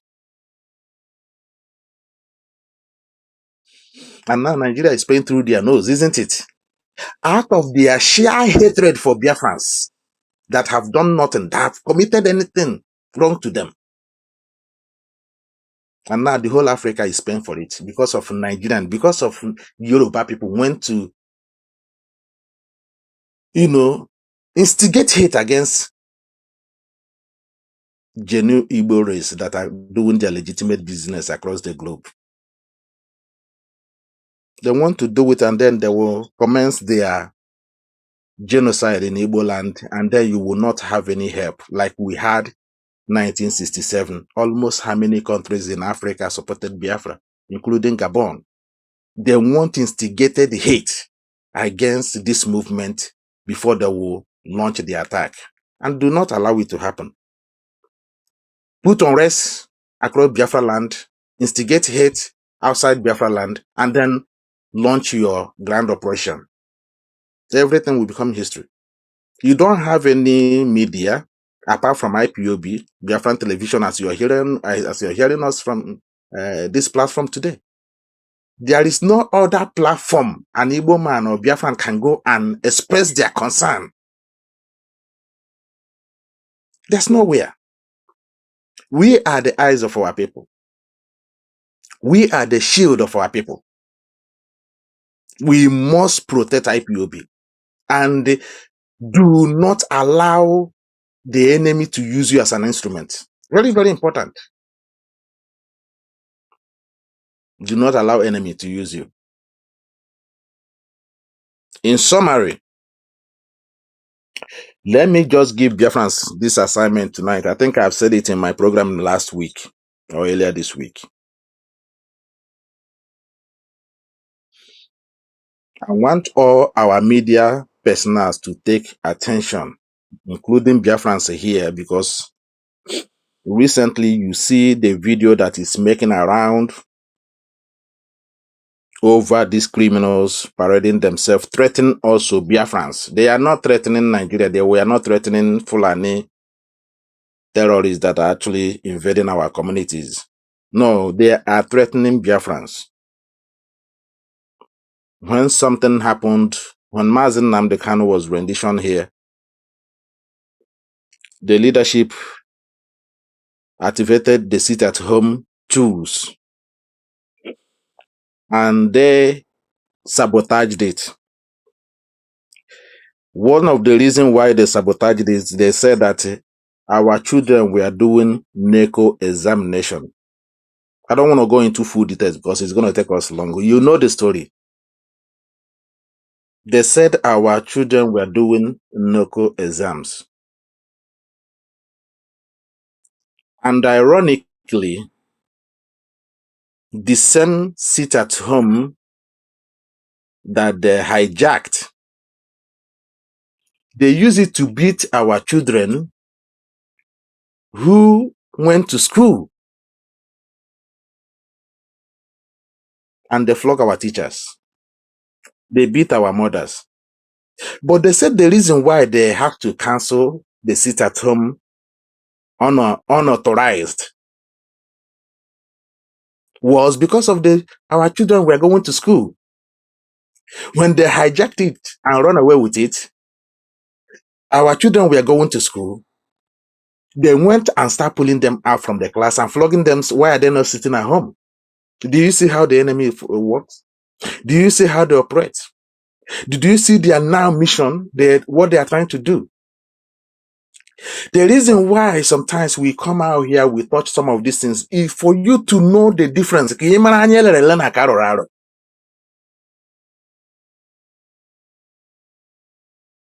They answer BDF. They answer Liberation Army. They terrorize our community. They ransacked every community. Some of our community, weeds grows everywhere, bush everywhere. Something that did not happen in 1967.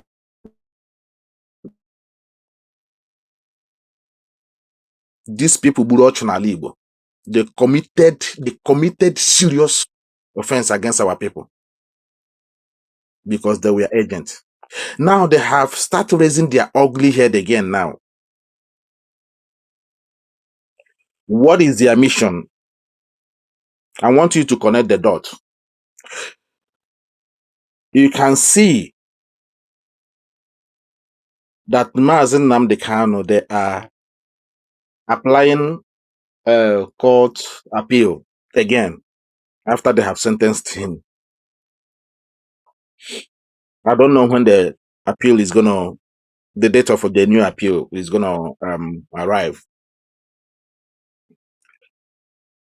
But as they are applying for that, now they have to activate these criminals because they are looking for evidence for the final one. These lawyers, you need to know what they're doing. Our people need to pay attention. They are still looking for a very strong evidence to name as Nnamdi Kanu.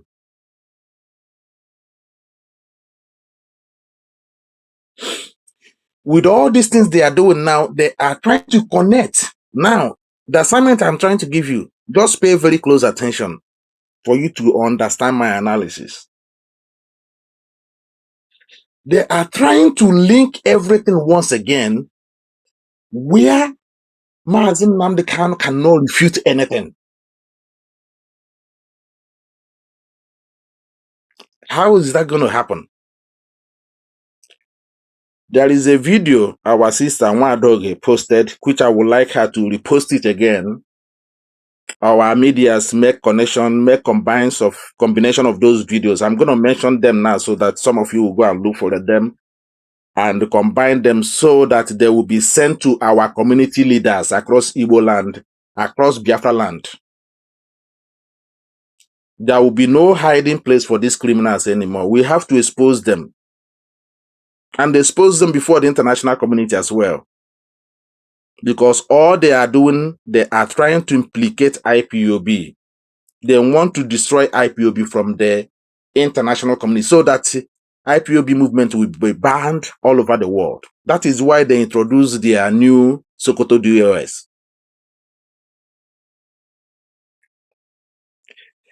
Now, this video, there was a voice that was saying something accusing this Igbo military personnel that was captured in Enugu by these criminals.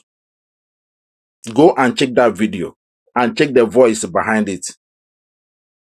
Now, that the same voice is the same voice also during when they captured these two couples, military couples that was planning wedding in Imo State, according to them. I don't know where they were coming from, but they said they were planning to do a wedding. You people remember that? I think it happened 2023. I'm not too sure.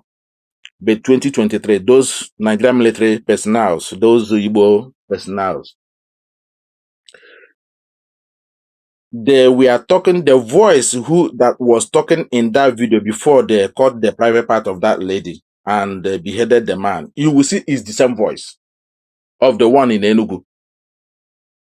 Go and listen to those voices. So our media personnel have to bring all those videos and those voices, merge them together and send it to the community. Now that they have been separated, because nobody could actually know who was committing the crime. They said it's IPOB. And the IPOB leadership has been coming on air, Mazi Nworo had been coming on air saying that this crime that is happening in Igbo land has nothing to do with IPOB. These are criminals. People, we are forcing them that is IPOB. But the Tukwa may have it. They have been separated now with their Sokoto DOS, and you have seen them now coming out to present themselves. So if you look at that voice of them cutting the private part of that Igbo woman and beheaded the husband, you will notice it's the same voice. Now, watch the Idato chairman. Is it APC chairman or Idato chairman? I don't know which position he was occupying. That was captured a couple of, I think, was it 2 or 3 years ago? They knelt him down inside the bush. They naked him. You will see it's also the same voice there. Same voice there. The same voice from the one in Enugu, the military man in Enugu. The same voice on the two military couples. The same voice with Idato chairman or APC chairman. You will see that it's the same voice. Now, the 3 boys, the recent one that happened, was it earlier this year or last year, ending of last year? The 3 boys that was shot, that Ejikwe Tusu had gone unapproved. You will see also the voice there is the same voice again from the same group. And now imagine with all these facts and figures, that Nigerian government, they kept quiet as if they don't see this their emergency recently.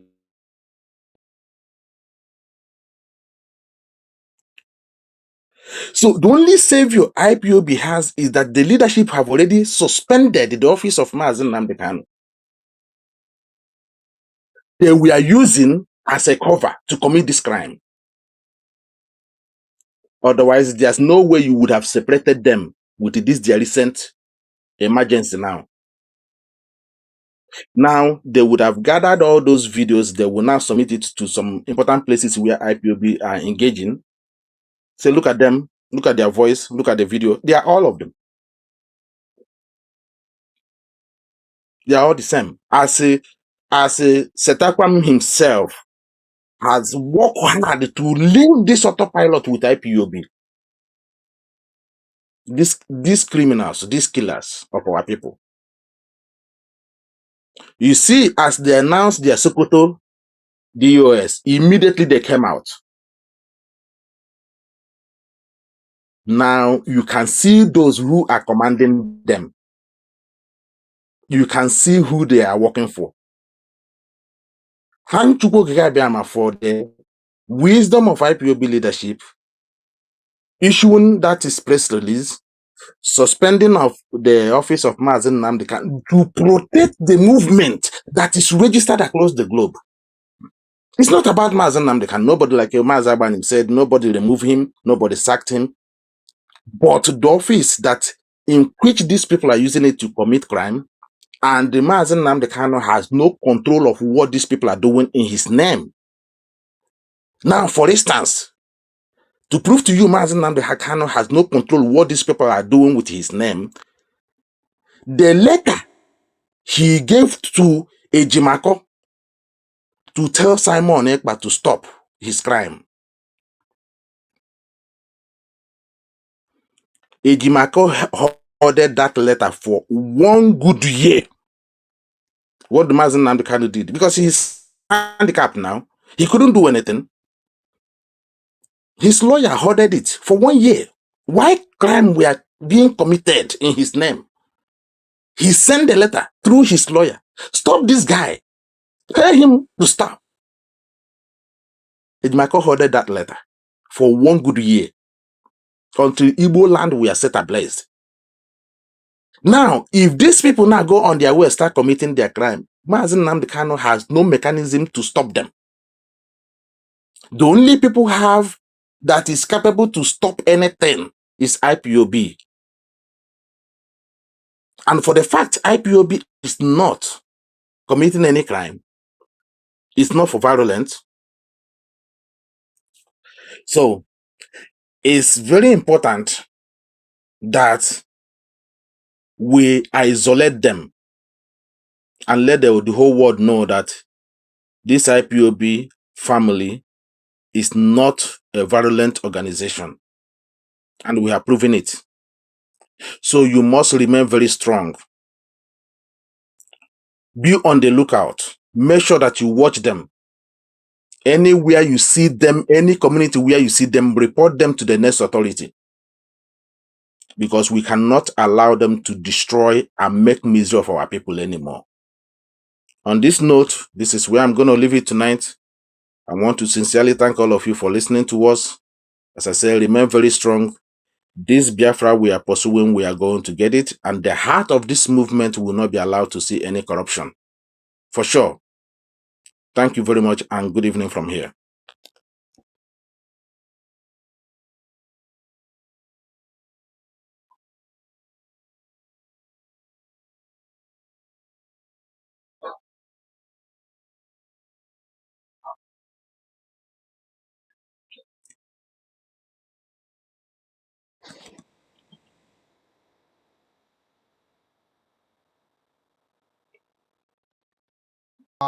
He was having technical issues earlier with his connections. But I would like to return back to Mazin Zurubike. Mazin Zurubike, are you there?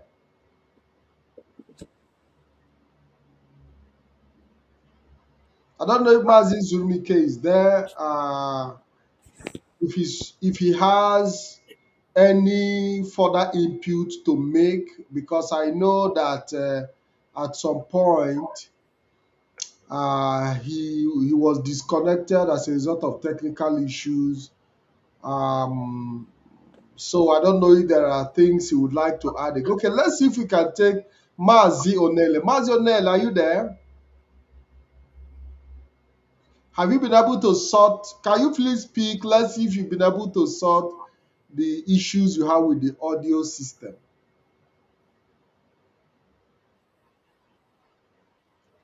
You are not, absolutely. There must be something wrong. I can hear you, but very, very faintly.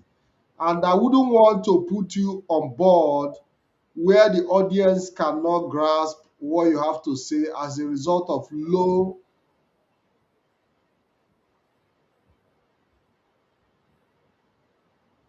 I think no, I think you have issues. I like to consult again with the technical director for confirmation. But while we wait for that confirmation, Mazi Zurumike is out. I like to go back to Mazi Abanim before we start winding down. I know that there are lots of Biafrans who would like to put up one or two questions to the members of the Directorate of State. But I believe that in the future, such a question and answer section will be organized. And I don't know if Mazi Abanyim is there to take one.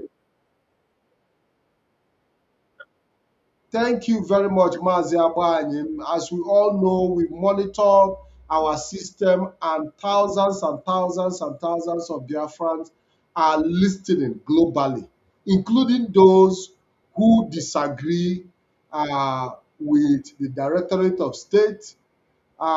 We have seen, I want to put this now as a question to you.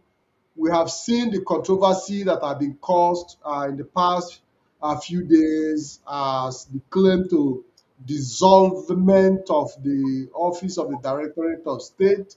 And we've also seen the the amount of support Mazi Chike Doziem have received and the Directorate of State have received. To the level of support you've received from Biafrans all over the world, how has that boosted your morale? Mazi Abanyim, I'm talking in generality to the Directorate of State, because you might be in the position to tell us how the support the DOS have received have boosted the morale of this Directorate of State under the Chike Doziem command and leadership. In terms of morale, DOS is under oath to restore Biafra. Nobody can do anything to tamper with our morale. That's number one, because it's a duty on us. The onus is upon us to ensure that our people are free. That's why we are here. That's why we are even born. Because no other person can do this work without being called by Chukwu Okabiama by himself.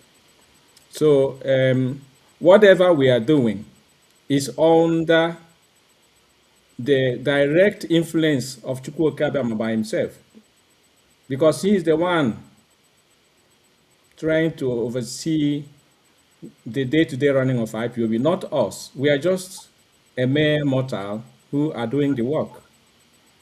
So we know, as long as our hands are clean, as long as we are doing everything in this struggle in truth and honesty, as long as our people are with us, because whatever we do is people-oriented. Nobody in the Directorate of State is seeking self-praise, self-praise, or self-aggrandizement. Every decision we take is not one-man show. We gather together, we brainstorm, everyone brings their own ideas and opinion. At the end of the day, a decision will be made, and which will be then published or announced by Master Chikedozium as the head of directorate. But he never makes the decision himself. This is unlike how IPOB have been operated.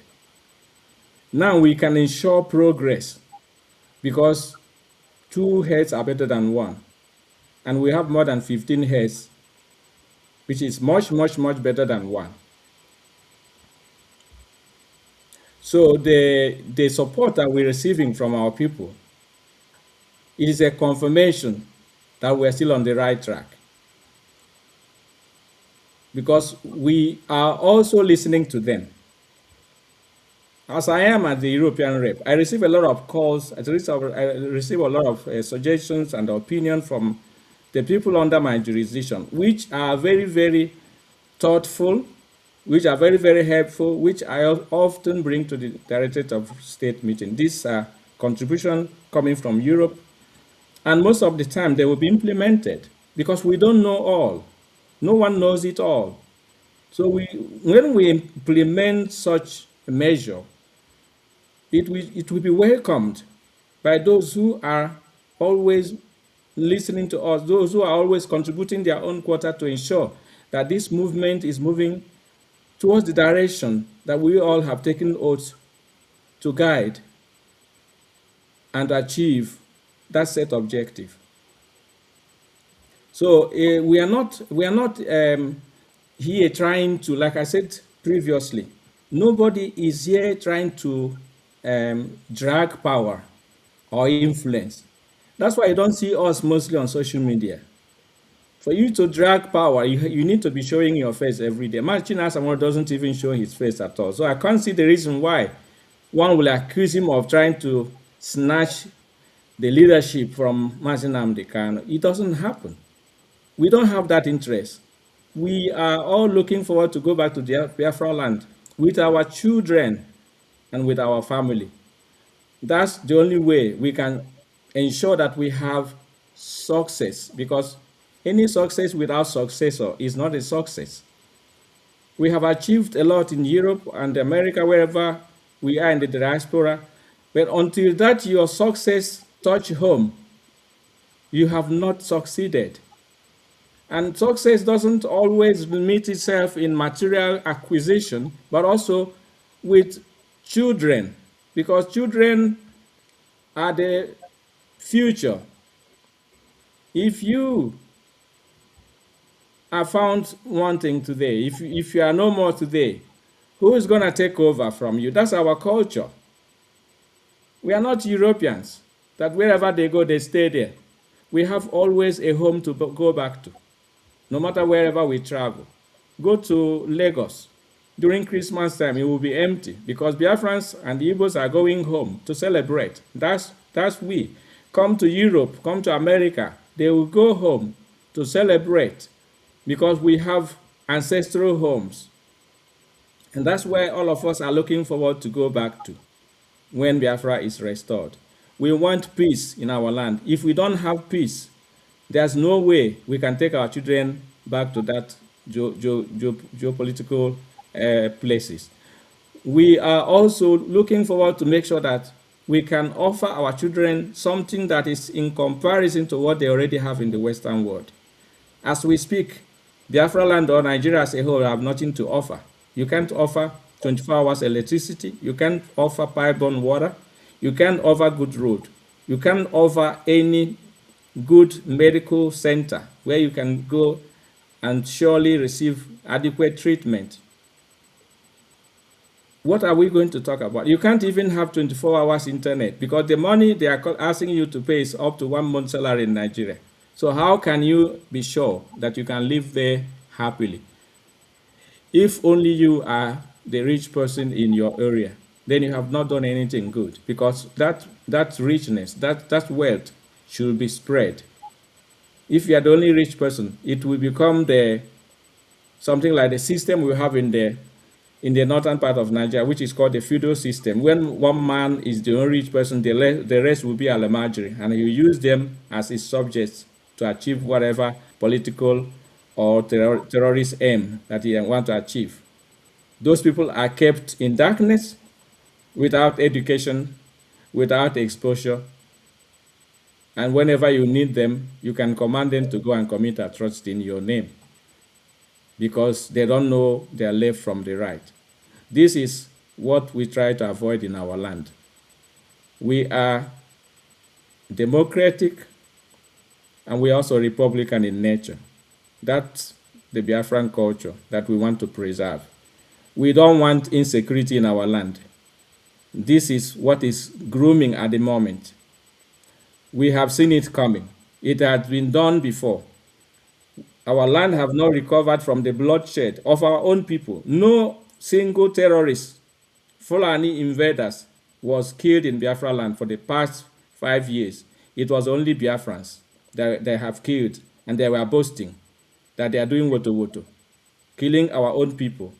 And now order has been given that we should reconcile with them and work with them, and we said no, never.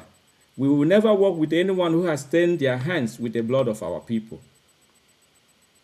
Anyone who failed to understand this policy, sorry will be their name.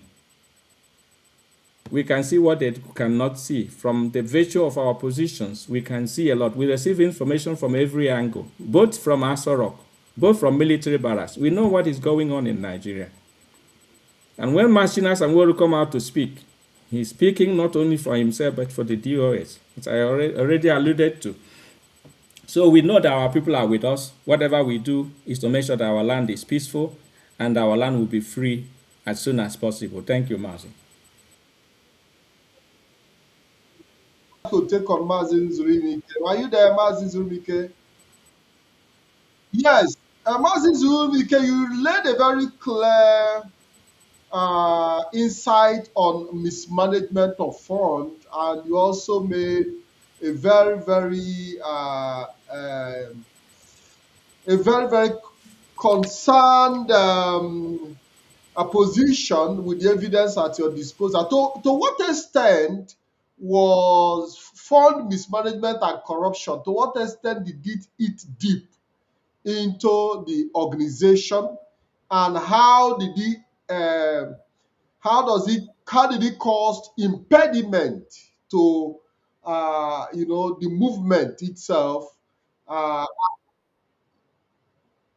who, yes, go ahead. Go ahead. It is mind blowing. What what has occurred is absolutely that of a mind blowing. I have said it before, and some of my colleagues have alluded to the fact that if there's any way we can help Mazinam, kind of, for example, uh, to be free, we are not going to shy away from that because of the fact that he's a Biafran. We are doing it for ordinary Biafrans in wherever we can. So that's one point. But that is to say also that what has transpired with the finances and all that, in my own opinion, you know, it's a tragedy. It's a tragedy. It's a tragedy in the sense that such funds could have been directed towards the affairs of the movement. very, very much into the affairs of the movement, the welfare aspect of the movement, the legal aspect of the movement. You know, thousands of Biafrans are languishing in different areas of the zoo. Some of them are left to die, or in their sicknesses when they could have received simple treatments that would have kept them alive. Most of these people are innocent. In fact, up to, I would say, 100% of them are innocent, because the only accusation you can accuse any of them is the fact that they are Biafrans and nothing more. Most of these people, I'll put it most because some will say they are Biafrans, but they were, involved in criminality on the autopilot. Those people are not, those are not our concern, because we made it clear that you don't infiltrate. And if you infiltrate and you are caught, you should bear your cross. Do not say you are from ESN, and do not say you are IPOB, because the people we know, the people registered on this very, very organization, none of them have committed such crimes. So these funds will have gone very, very far, including the people, the widows. Imagine the widows of the fallen heroes and heroines. Some of them, their husband were the only breadwinners, the only capability they had to keep alive. The children that have to go to school, pay school fees, can no longer do so. These people are now facing a very miserable life, and their lives in danger right now as we speak, in peril. We're trying our best to support, even privately, for members of the DOS, extending hands to help these people. But my problem is, like you asked, the extent of the damage is very, very deep. When you have a so-called financial department, right, and you will expect to have good number of operators, workers working on behalf of the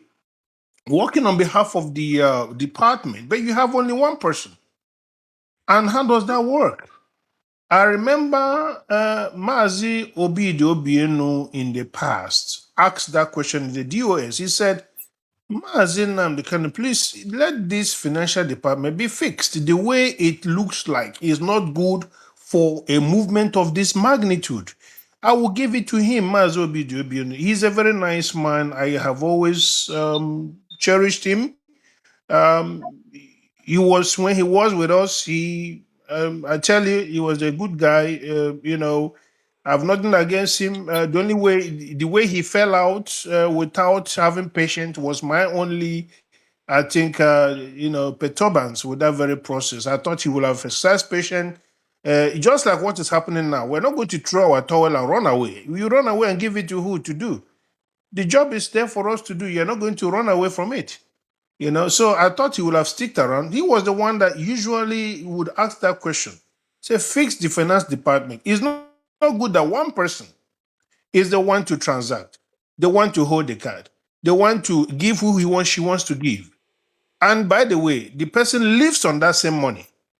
And it should be fixed. And it was never fixed, but swept under the carpet. I personally received a letter to sign that I was supposed to, because in my capacity as the national coordinator when the account was established, I was supposed to be part of the signatories. But you know what? Because of IPOB internal arrangement, we did not allow ourselves into it. But we told the bank only one lady is going to do this and that. They said the least they can allow was to have one more person at least to be an observer. So I was given observer code to be able to see what happens in the account.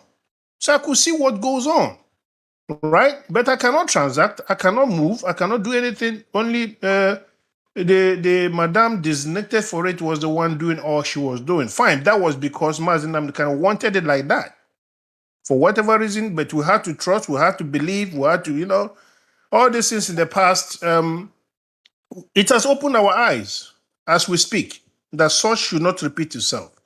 Biafrans must understand the reason why we've shifted into making sure that in institutionalization of this very struggle, that we institutionalize the struggle in all aspects going forward, is to our benefit, just like I outlined earlier on this very, very platform. I did outline the pros and cons, that this is what we need to do so that accountability wouldn't be an issue anymore. That some set of people, one or two, will not collude to do away with our funds. How many people knows that this IPOB has been in the position of PayPal account? Nobody talks about it from onset. How much do we have there? Nobody talks about it. We lost over 1 million in America alone. How did that happen? That was supposed to be a 1 million match, and fundraising went on and on and on and on. At some point, we got to that level. There is one Madam Oyibo. All of a sudden, he began to see different people bumping off, from different areas. This one says she's Bridget Okafor, and then you have the other one says it's Oyibo. The other one is called Nelo Febu. They were not part of what we were doing, but somehow Mazinam can put them together. But of course, we didn't know. No, we're not asked to. We're not talked to. We're not, asked for advice or anything. But here they were there, right? So, but we thought we could work together, whatever they were asked to do, whatever appointment they were given, and all that. But what happened after all is something that is disturbing. You all saw what happened. The Ekberima coming up, deceiving our people, making also a lot of money, chunk of money, and running away with it, promising them Biafra of now and tomorrow, telling them, a private jet, a military jet is somewhere, and warship is somewhere, and all that. I can't be phantom. How can a normal human being believe in all those things? It's just unbelievable, right? And so the problem we have now is our account was run down dry. And the finance firm that was actually there for us managing, because they had to do since Madam Finance was on payroll, this finance firm was supposed to be the one preparing her salary, and all the necessary things that, is accompanied to that, ensuring that no mistakes are made, because finance ministry will get angry. When they get angry for your mistakes, you are in for it. So we needed these people to make sure that we don't have much issues, because they're experts. They work for big companies, right? So, but then at some point they got angry. They said, your finance officer is not working with us, not cooperating. We have 200,000 made away there. We have this amount made away there. They said they're building school and no proof. We have asked for receipts from the construction company of that so-called school, and she's not providing. So they got angry. We pleaded with them to stick around. We're going to resolve it and find a way. They said, no, you guys are ruining our reputation. That's what they said. So, my brother, after winding down the account we don't know where they moved the money to. All we know is that they closed the account. The head of directors of state and all members of directors of state are sitting there. The head of departments that are running for welfare, the medical, our medical, and the rest of them, especially Umaukwa, nothing to keep these people going. You can imagine such a situation. And then we'll begin to scratch our head, asking Biafrans to be paying up their monthly dues to try their best. I know some of them have lost faith in the process, but we are telling them that we are now in a new era. Since then, there have been transparency. Wherever we have our account, the national coordinator and the group that are there, the signatories are there.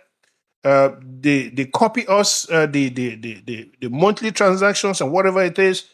If there's anything that has to be done, the DOS will approve it, discuss it, and then Mazedozim, orders maybe the very handlers to go ahead, and then those holding the money to now release that amount for that very project. So no DOS sees any money, no coordinator sees any apart from those, in charge in various countries wherever they are in charge. I'm not at liberty to mention which country and not which country, but definitely we have countries where our monies are being managed and properly managed, with adequate number of people meant for that. Not one person sitting somewhere dishing out how much she wants to dish out, give who she wants to give, and keep on going like that. And this is not how you run a movement, and not even how to run a country, because the way Biafra is supposed to look like we should begin to get a test at this stage. We should begin to have a feeling of how it's going to look like.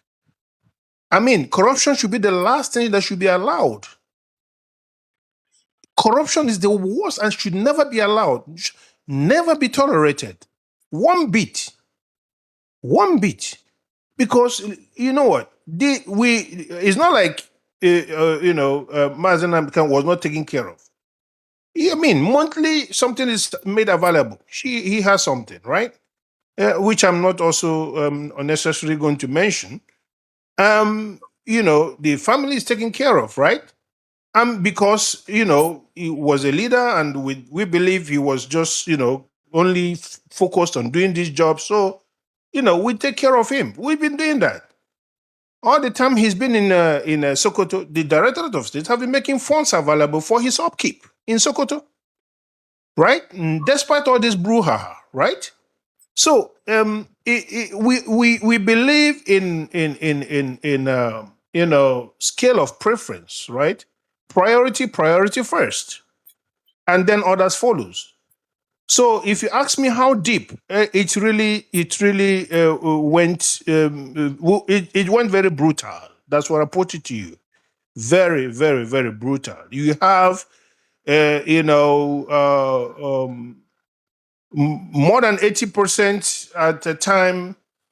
Will I say close to 90% of funds diverted to where I don't know, and maybe 10%. Looking at Umahokwo, what do they need, or if at all something comes out. It's been a rough journey. I tell you the gospel truth. And if you ask me why am I angry, I'm mostly angry because of that. I'm mostly angry because of the corruption part of the whole thing, right? I believe Mazenaka would have been in a safer place today if he had not embarked upon his private, preferences, decisions. Let me put it that way. Everybody decide for himself. After all, we didn't know when he decided to relocate or move to wherever he moved to. It was his own prerogative, his own decision. Yeah, we thought maybe we should have known, so that we understand. When you are dealing with some people, you need to know, to what extent, where to get hold of them in case you need them and all that. I remember inboxing him, writing him. There was no reply and all that. We never knew what was playing out, right? So it wasn't very easy. I remember when I was served to sign out, and I signed out. So the only eyes of Biafrans watching over the account was blocked. When I signed out, I was removed out of that place. It was presented to the bank. Somehow, I could not just go through. They did some changes there, and that was it. And that was exactly that time they started to run down the account. But we didn't know. I didn't know. HOD did not know, because I received that letter for signing out through the HOD, right? So, but we didn't know. I thought, it just for some reasons, I didn't ask question. I was, how we do, how it is done in IPOB, right? You asked me to sign out. You are the leader, right? Then I signed out. Fine, that's okay. Whatever you're planning to do, fine. But I did that in good faith. I did it in good faith. But today we have seen where it has landed us. I wish, if nobody is above mistake, right? If you ask me, I'm one of those who will say, you know what, if somebody has done something wrong, found wanted in one thing or the other, and comes up and say, "Oh, Monna, you know, I've, you know, I've really fumbled big time. You know what? You guys should forgive me, and let's move ahead, forge ahead. How much is remaining? Yeah, you guys still have some, maybe 500,000 still remaining there. Take it and move ahead. Let's run the struggle, right? But to just let everything lie the way they lie, bring up some confusion, creating splitting IPOB into 1,000 pieces. It's as if it's desperation and calculated attempt to divert attention from accountability. If you ask me, that's what I'm seeing. But I'm not happy about it. But you know what? We must continue. We must continue, right? As Isukotoro Bukogia Aba, right? We must all keep our hands clean, clean, especially this struggle. If you are not able to do that in private, but make sure that you do it in this struggle. Keep your hands clean so that you don't land in hell. You don't land in hell on earth. Very, very important. Because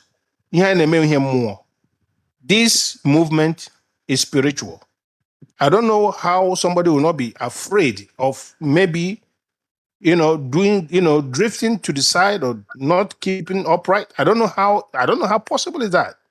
Because in as much as I understand this struggle and what it takes, and especially the fact that we know Biafrans have died, Biafrans are giving it all. Their bloods are hovering all over. We remember, in memory of Biafrans, the young man that was lying on the stretcher at the hospital stretcher and was about to give up the ghost. He raised his for only hand with the last energy. He said, "Get me Biafra." I mean, things like that, very emotional.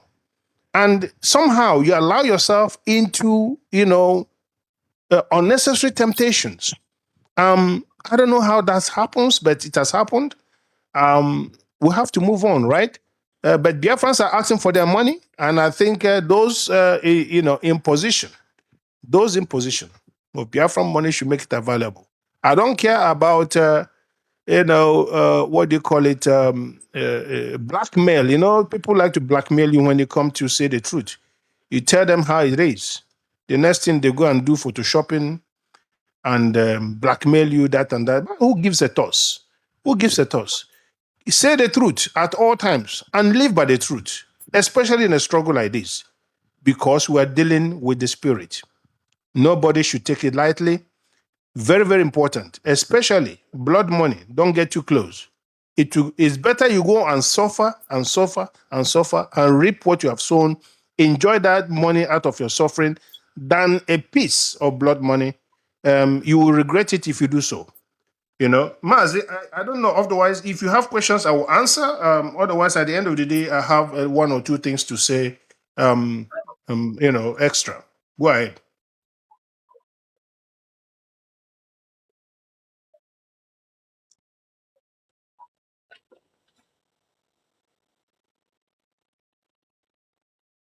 Mazi Kim, are you there?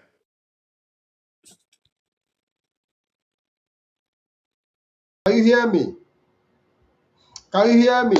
Okay. Like I said, I would have loved to listen. Mazi Ayuba, are you there?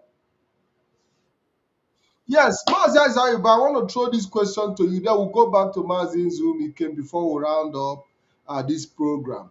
Do you think that now? Let me first of all, I know that IPOB has a structure already in existence. But do you think that the reform that the Directorate of State is bringing will boost the confidence of our people in the leadership? To what extent do you think this DOS reform will boost the confidence of our people in the leadership?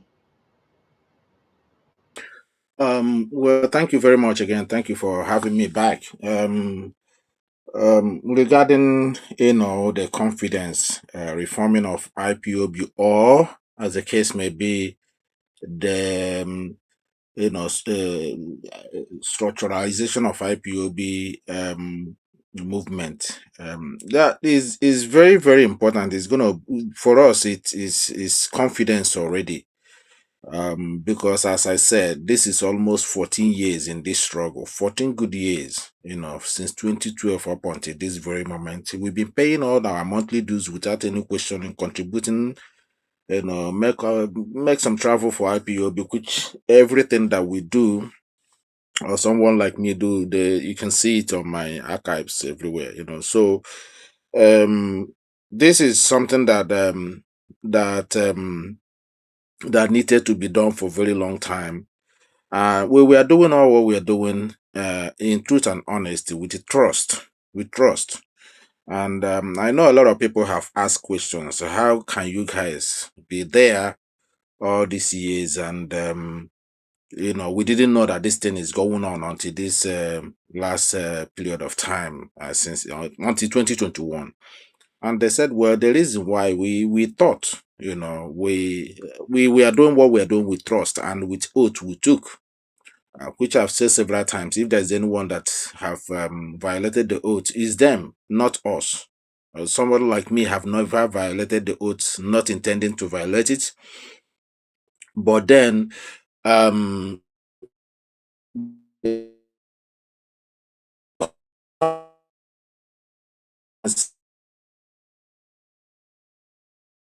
in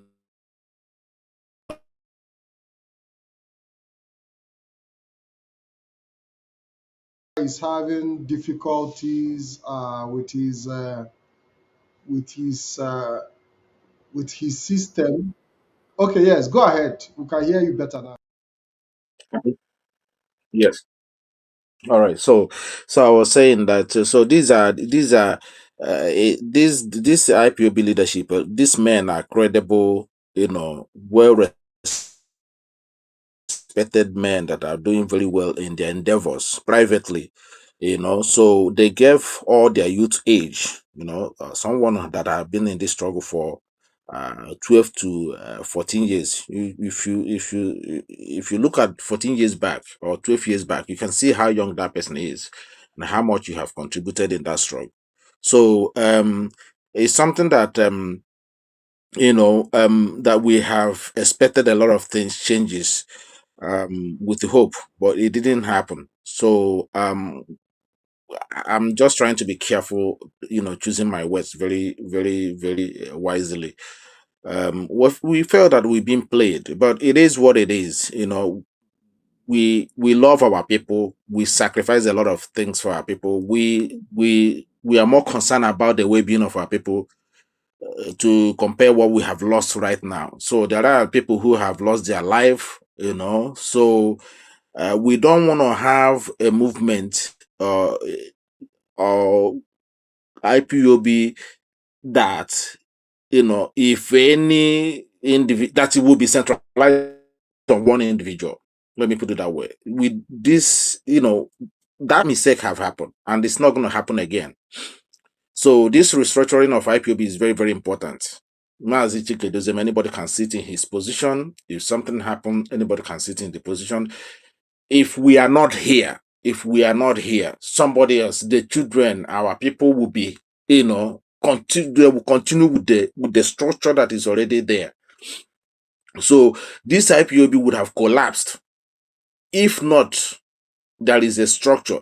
Like, I don't know, would I call it a shallow structure somehow? Because DOS were not really, really heavily visible when Mazen Nnamdi Kanu was around, so they were just in the background.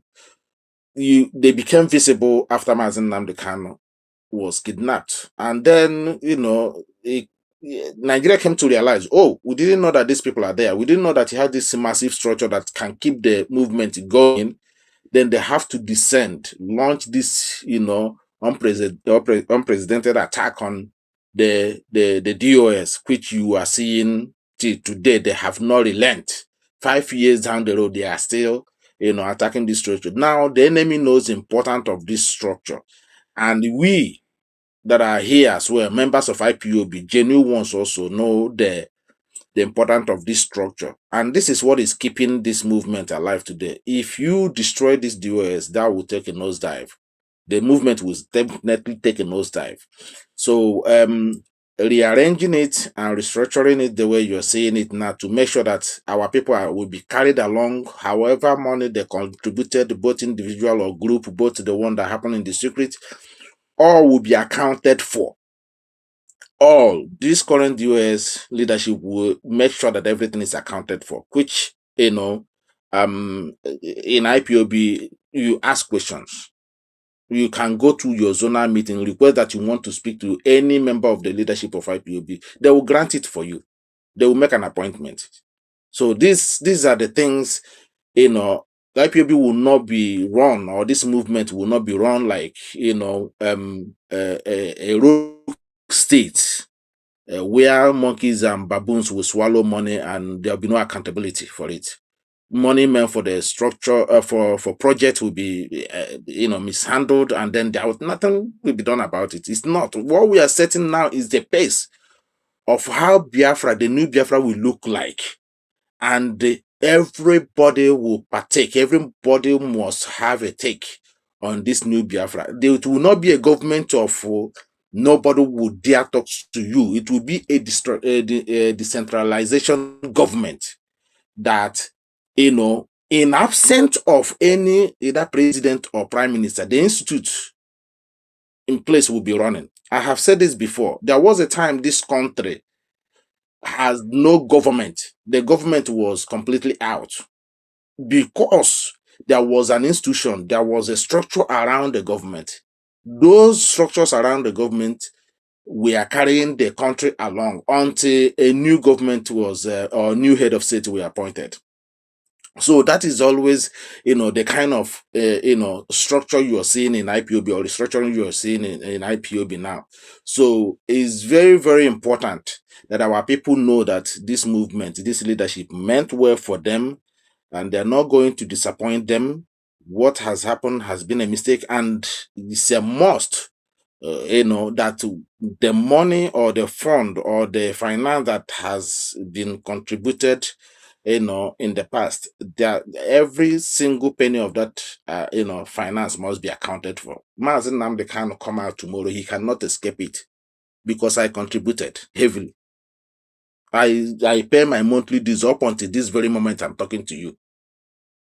So this is how many years of my life paying monthly dues. Somebody cannot come and tell a story without accountability. You want to use intimidation and shut everybody down.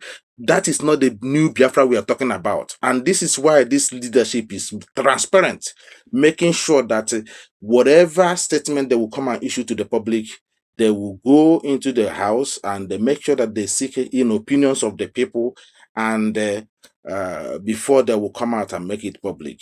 It's very, very important. So I think with the stage where we are now, with the reaction of our people, even in the absence of Mazen Nnamdi Kanu, you can see that our people now have begun to realize that suspending even the office of the leader of this movement wasn't malicious one. It is meant to protect our people, even to protect him as well, because somebody can commit crime in his name, they will pin it on him. He has nobody, there's no way he can escape it. So basically, if you do something now, the leadership now will, in the name of Mazen Nnamdi Kanu, and you that committed the crime will be held accountable for it. Not the movement, not to the leadership, not IPOB cannot be held accountable for what somebody now is doing with the name of Mazen Nnamdi Kanu. These are the confidence, decentralization of the movement. And this thing has been there as well. In summary, this thing has been there as well, because the way IPOB have structured the movement, any country or any zone that have an issue or become a threat to the movement, you always know that IPOB will cut that particular zone out, and the movement continues. So this thing has been there, but now that the leadership or the head of the electorate is fully in charge of this movement now, because of the absence of Mazen Nnamdi Kanu. It has become more proactive now than ever before. You understand? So this confidence now has been referred to the coordinators to remain very strong, to address our people. Anybody that have issues, report to your zonal coordinator, report to your continental rep. The issue will be treated. You will hear it. Even with the body language of the movement, you will know that that suggestion you have given to the leadership have been implemented. So I think that is the confidence now. You can see it, like I said, you can see it from our people right now.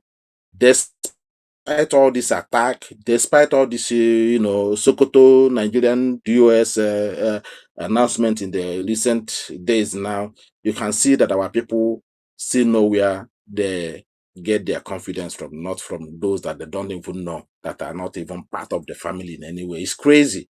It's crazy for somebody outside the movement to lead a movement that you're not part of. You never contributed anything to it, So this is what we are trying to establish, to make sure that when Biafra is restored tomorrow, it will not be run by outsiders. People cannot determine the fate of our people from outside the country. Somebody cannot go somewhere, make some arrangements, brought it in that these people, you have to follow this. No, it's not going to be like that. The Biafra we are talking about is going to be a modern day, a modern day new generation progressive society. It's not going to be like Stone Age one. Delmas. So we are rounding up the program, and before we round up, I would like to go back to Mazi Kim, who said that he has one or two inputs to make before we come to the end of the program. Mazi Zulumike, are you there? I Yes, I hope I'm coming up. absolutely. Um, just a little bit of recap. Mazi, Mazi, Isaiah, but thank you for that input. Of course, I know Mazi Onele has been having some issues. I'm sure he has not spoken, and he's probably not here with us. Mazi Nachi was not able to connect. I don't know why, all the way from South America. We tried to inbox him, but we didn't have him. So that's fine. Otherwise, like Mazi Abayim said, mentioned about the plans of the zoo or what they have actually been doing, not even for the first time, unleashing the so-called repented Boko Haram, giving them uniform. When you hear all those things, people will begin to wonder. I know it runs people crazy, right? To imagine that so-called terrorists or bandits, as they call them, will be forgiven, rehabilitated, equipped, and given uniforms. There are reasons for that. Not because they know they think it's the right thing to do, in ethics. They know it is wrong. They know those people belong to serious punishment. They know they need to be punished, seriously be punished.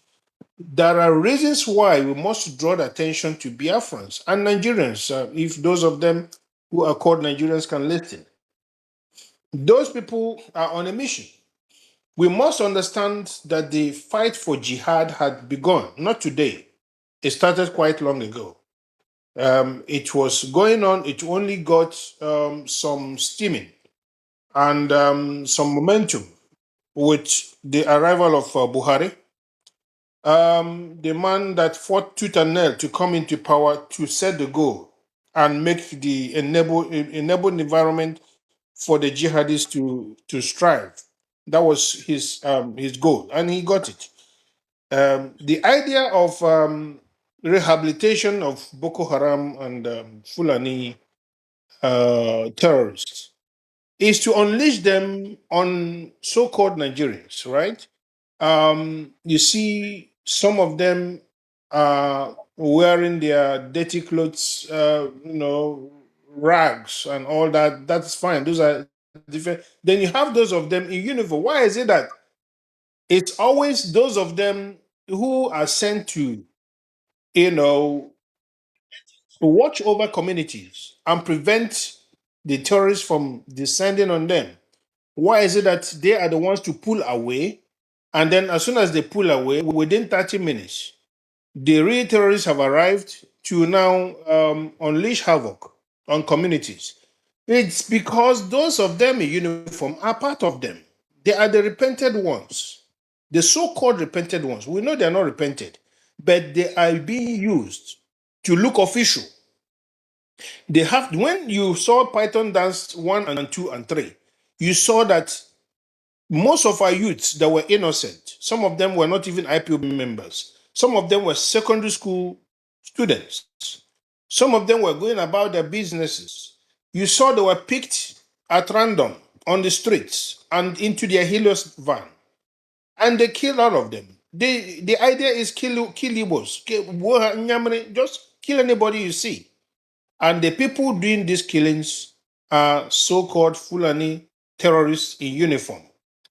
And the reason why they are also very furious, very angry right now about our people for not joining them, because our people have realized if you join the military, because the idea is to decimate our able-bodied men and women, those who could stand for the land, those who could fight, the fighting age.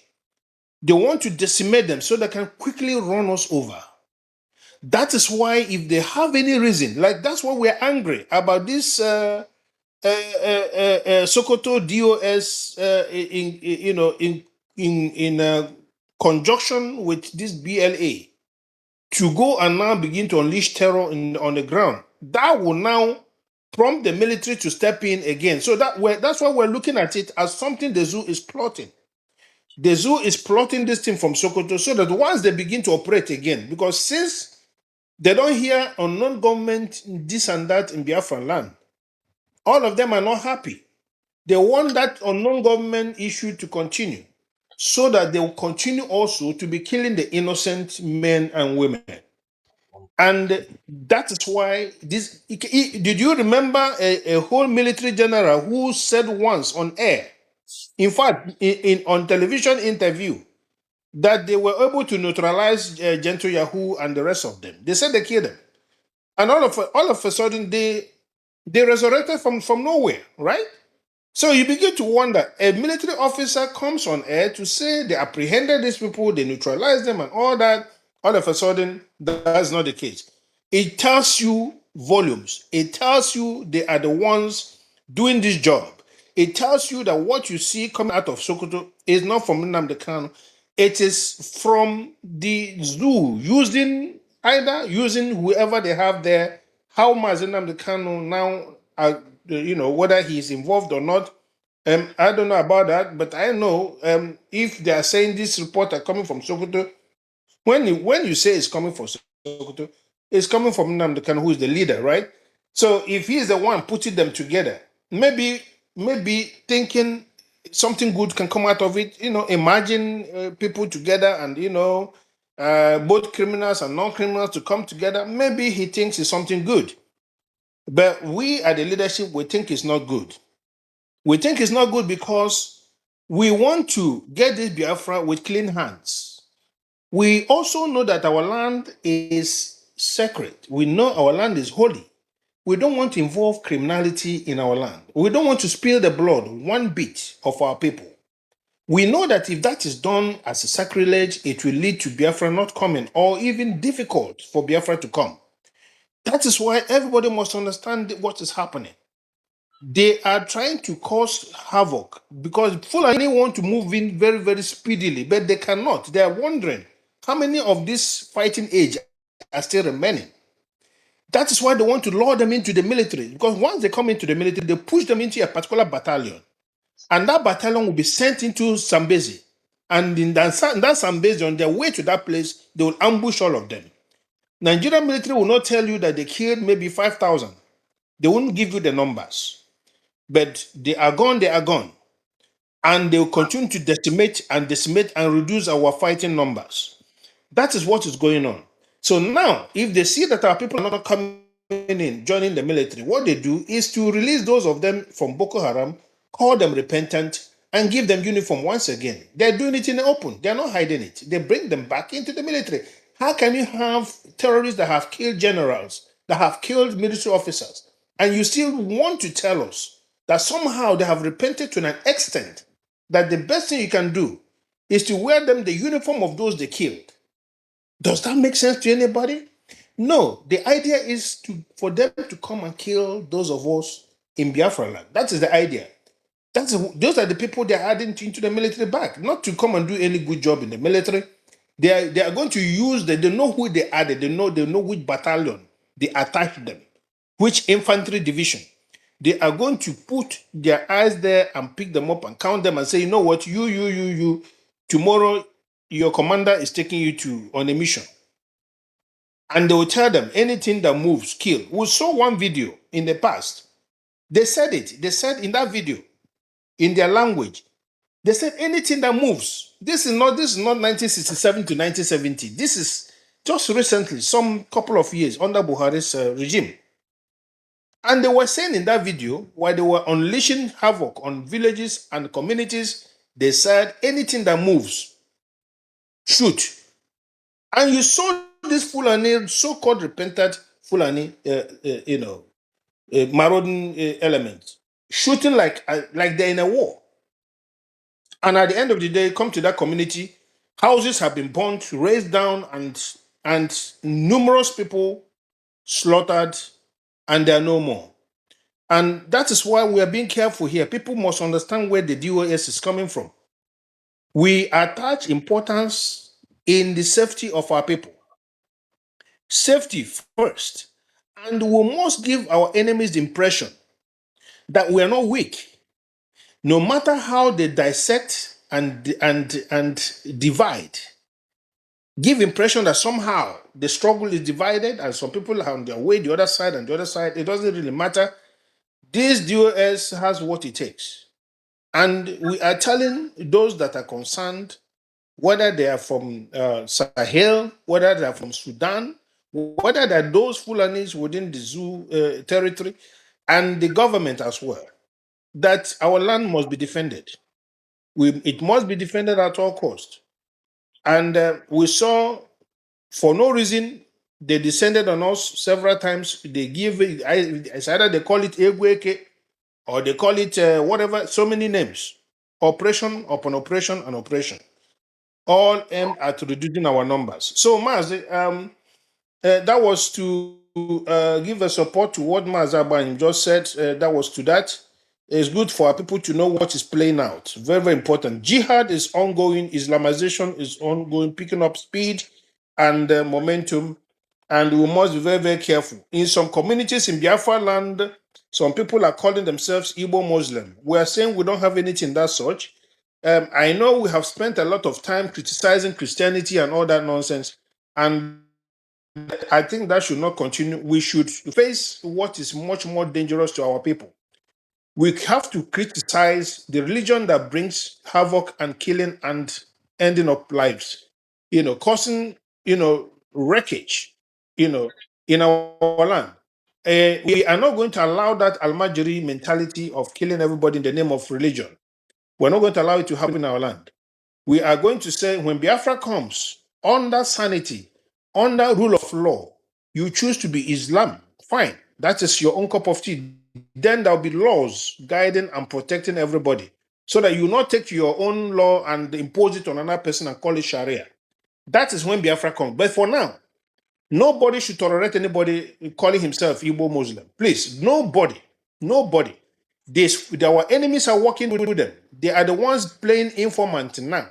They are the ones telling them where some, possible forces are. We saw Asare Dokobo saying that he's protecting them. If any of them is complaining, he's going to send his militants in our land.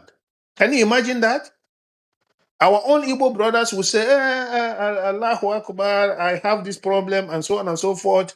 And then Asare will say, okay, you two or three of you carry your AK-47, go and fight for them.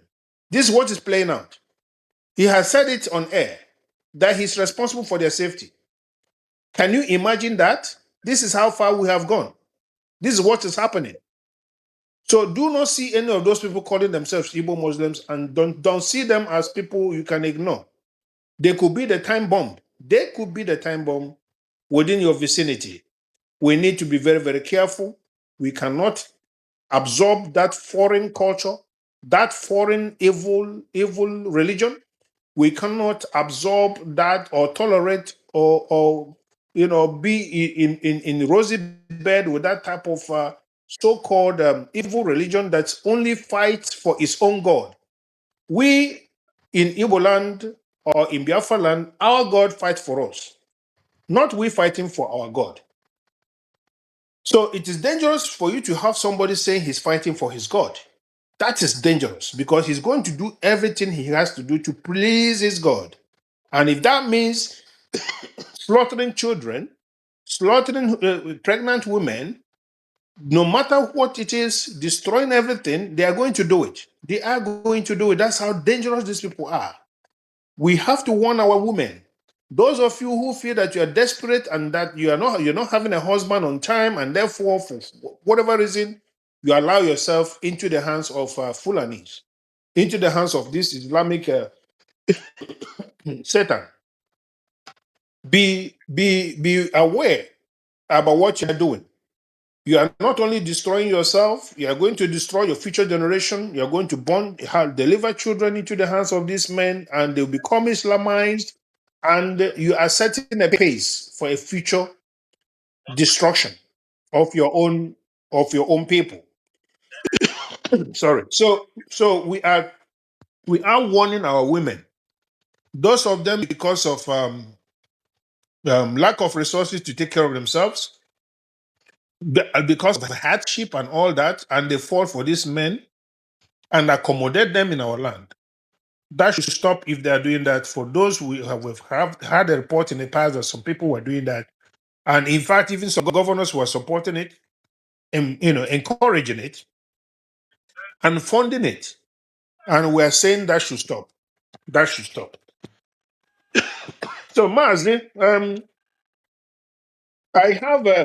I have my final conclusion. After that, I will go. Um, yes, only one or two things to say. I'm telling Biafrans that they should remain steadfast. They should please and have patience also. They should have patience and be hopeful that Biafra will come. The real work is being done. We have figured out what was lacking and what we need to do. And what we need to do is being done. Very, very, very important. And from the famous voices of the past, I would say, let justice roll on like a river, and of course, righteousness like a never drying stream. We must understand because things are happening in our land. And of course, as Laban would say unto Jacob in the book of Genesis, may the Lord watch between me and thee while we are absent one from another. He said, Mazi, I will give you back the microphone. Mazi Ndewo Mazi say thank you very much for that submission, and I want to say thank you very much to Biafrans for their patience. We are rounding off this program this evening. You've heard the voices of the members of the Directorate of State, ranging from the Deputy Head of Directorate, Mazin Zurumike, and Mazi Abayim, the European rep and the deputy rep.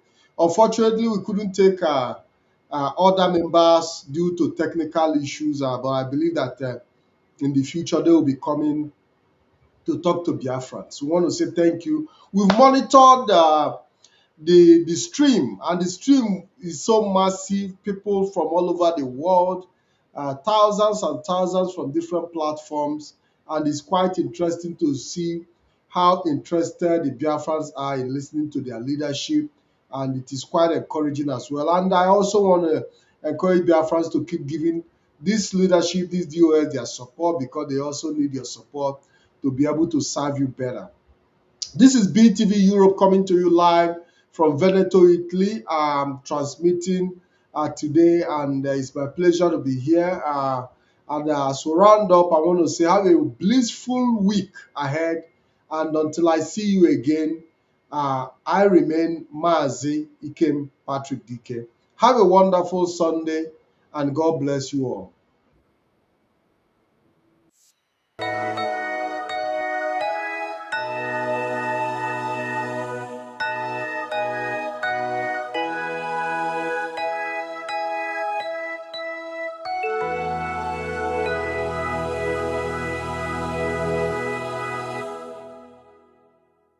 Land of the rising sun, we love and cherish. Beloved homeland of our brave heroes, we must defend our lives, or we shall perish. We shall protect our hearts from all our foes. But if the price is death for all we hold dear, then let us die without a shred of fear. Hail to Biafra, consecrated nation. O fatherland, this be our solemn pledge. Defending thee shall be our dedication. Speak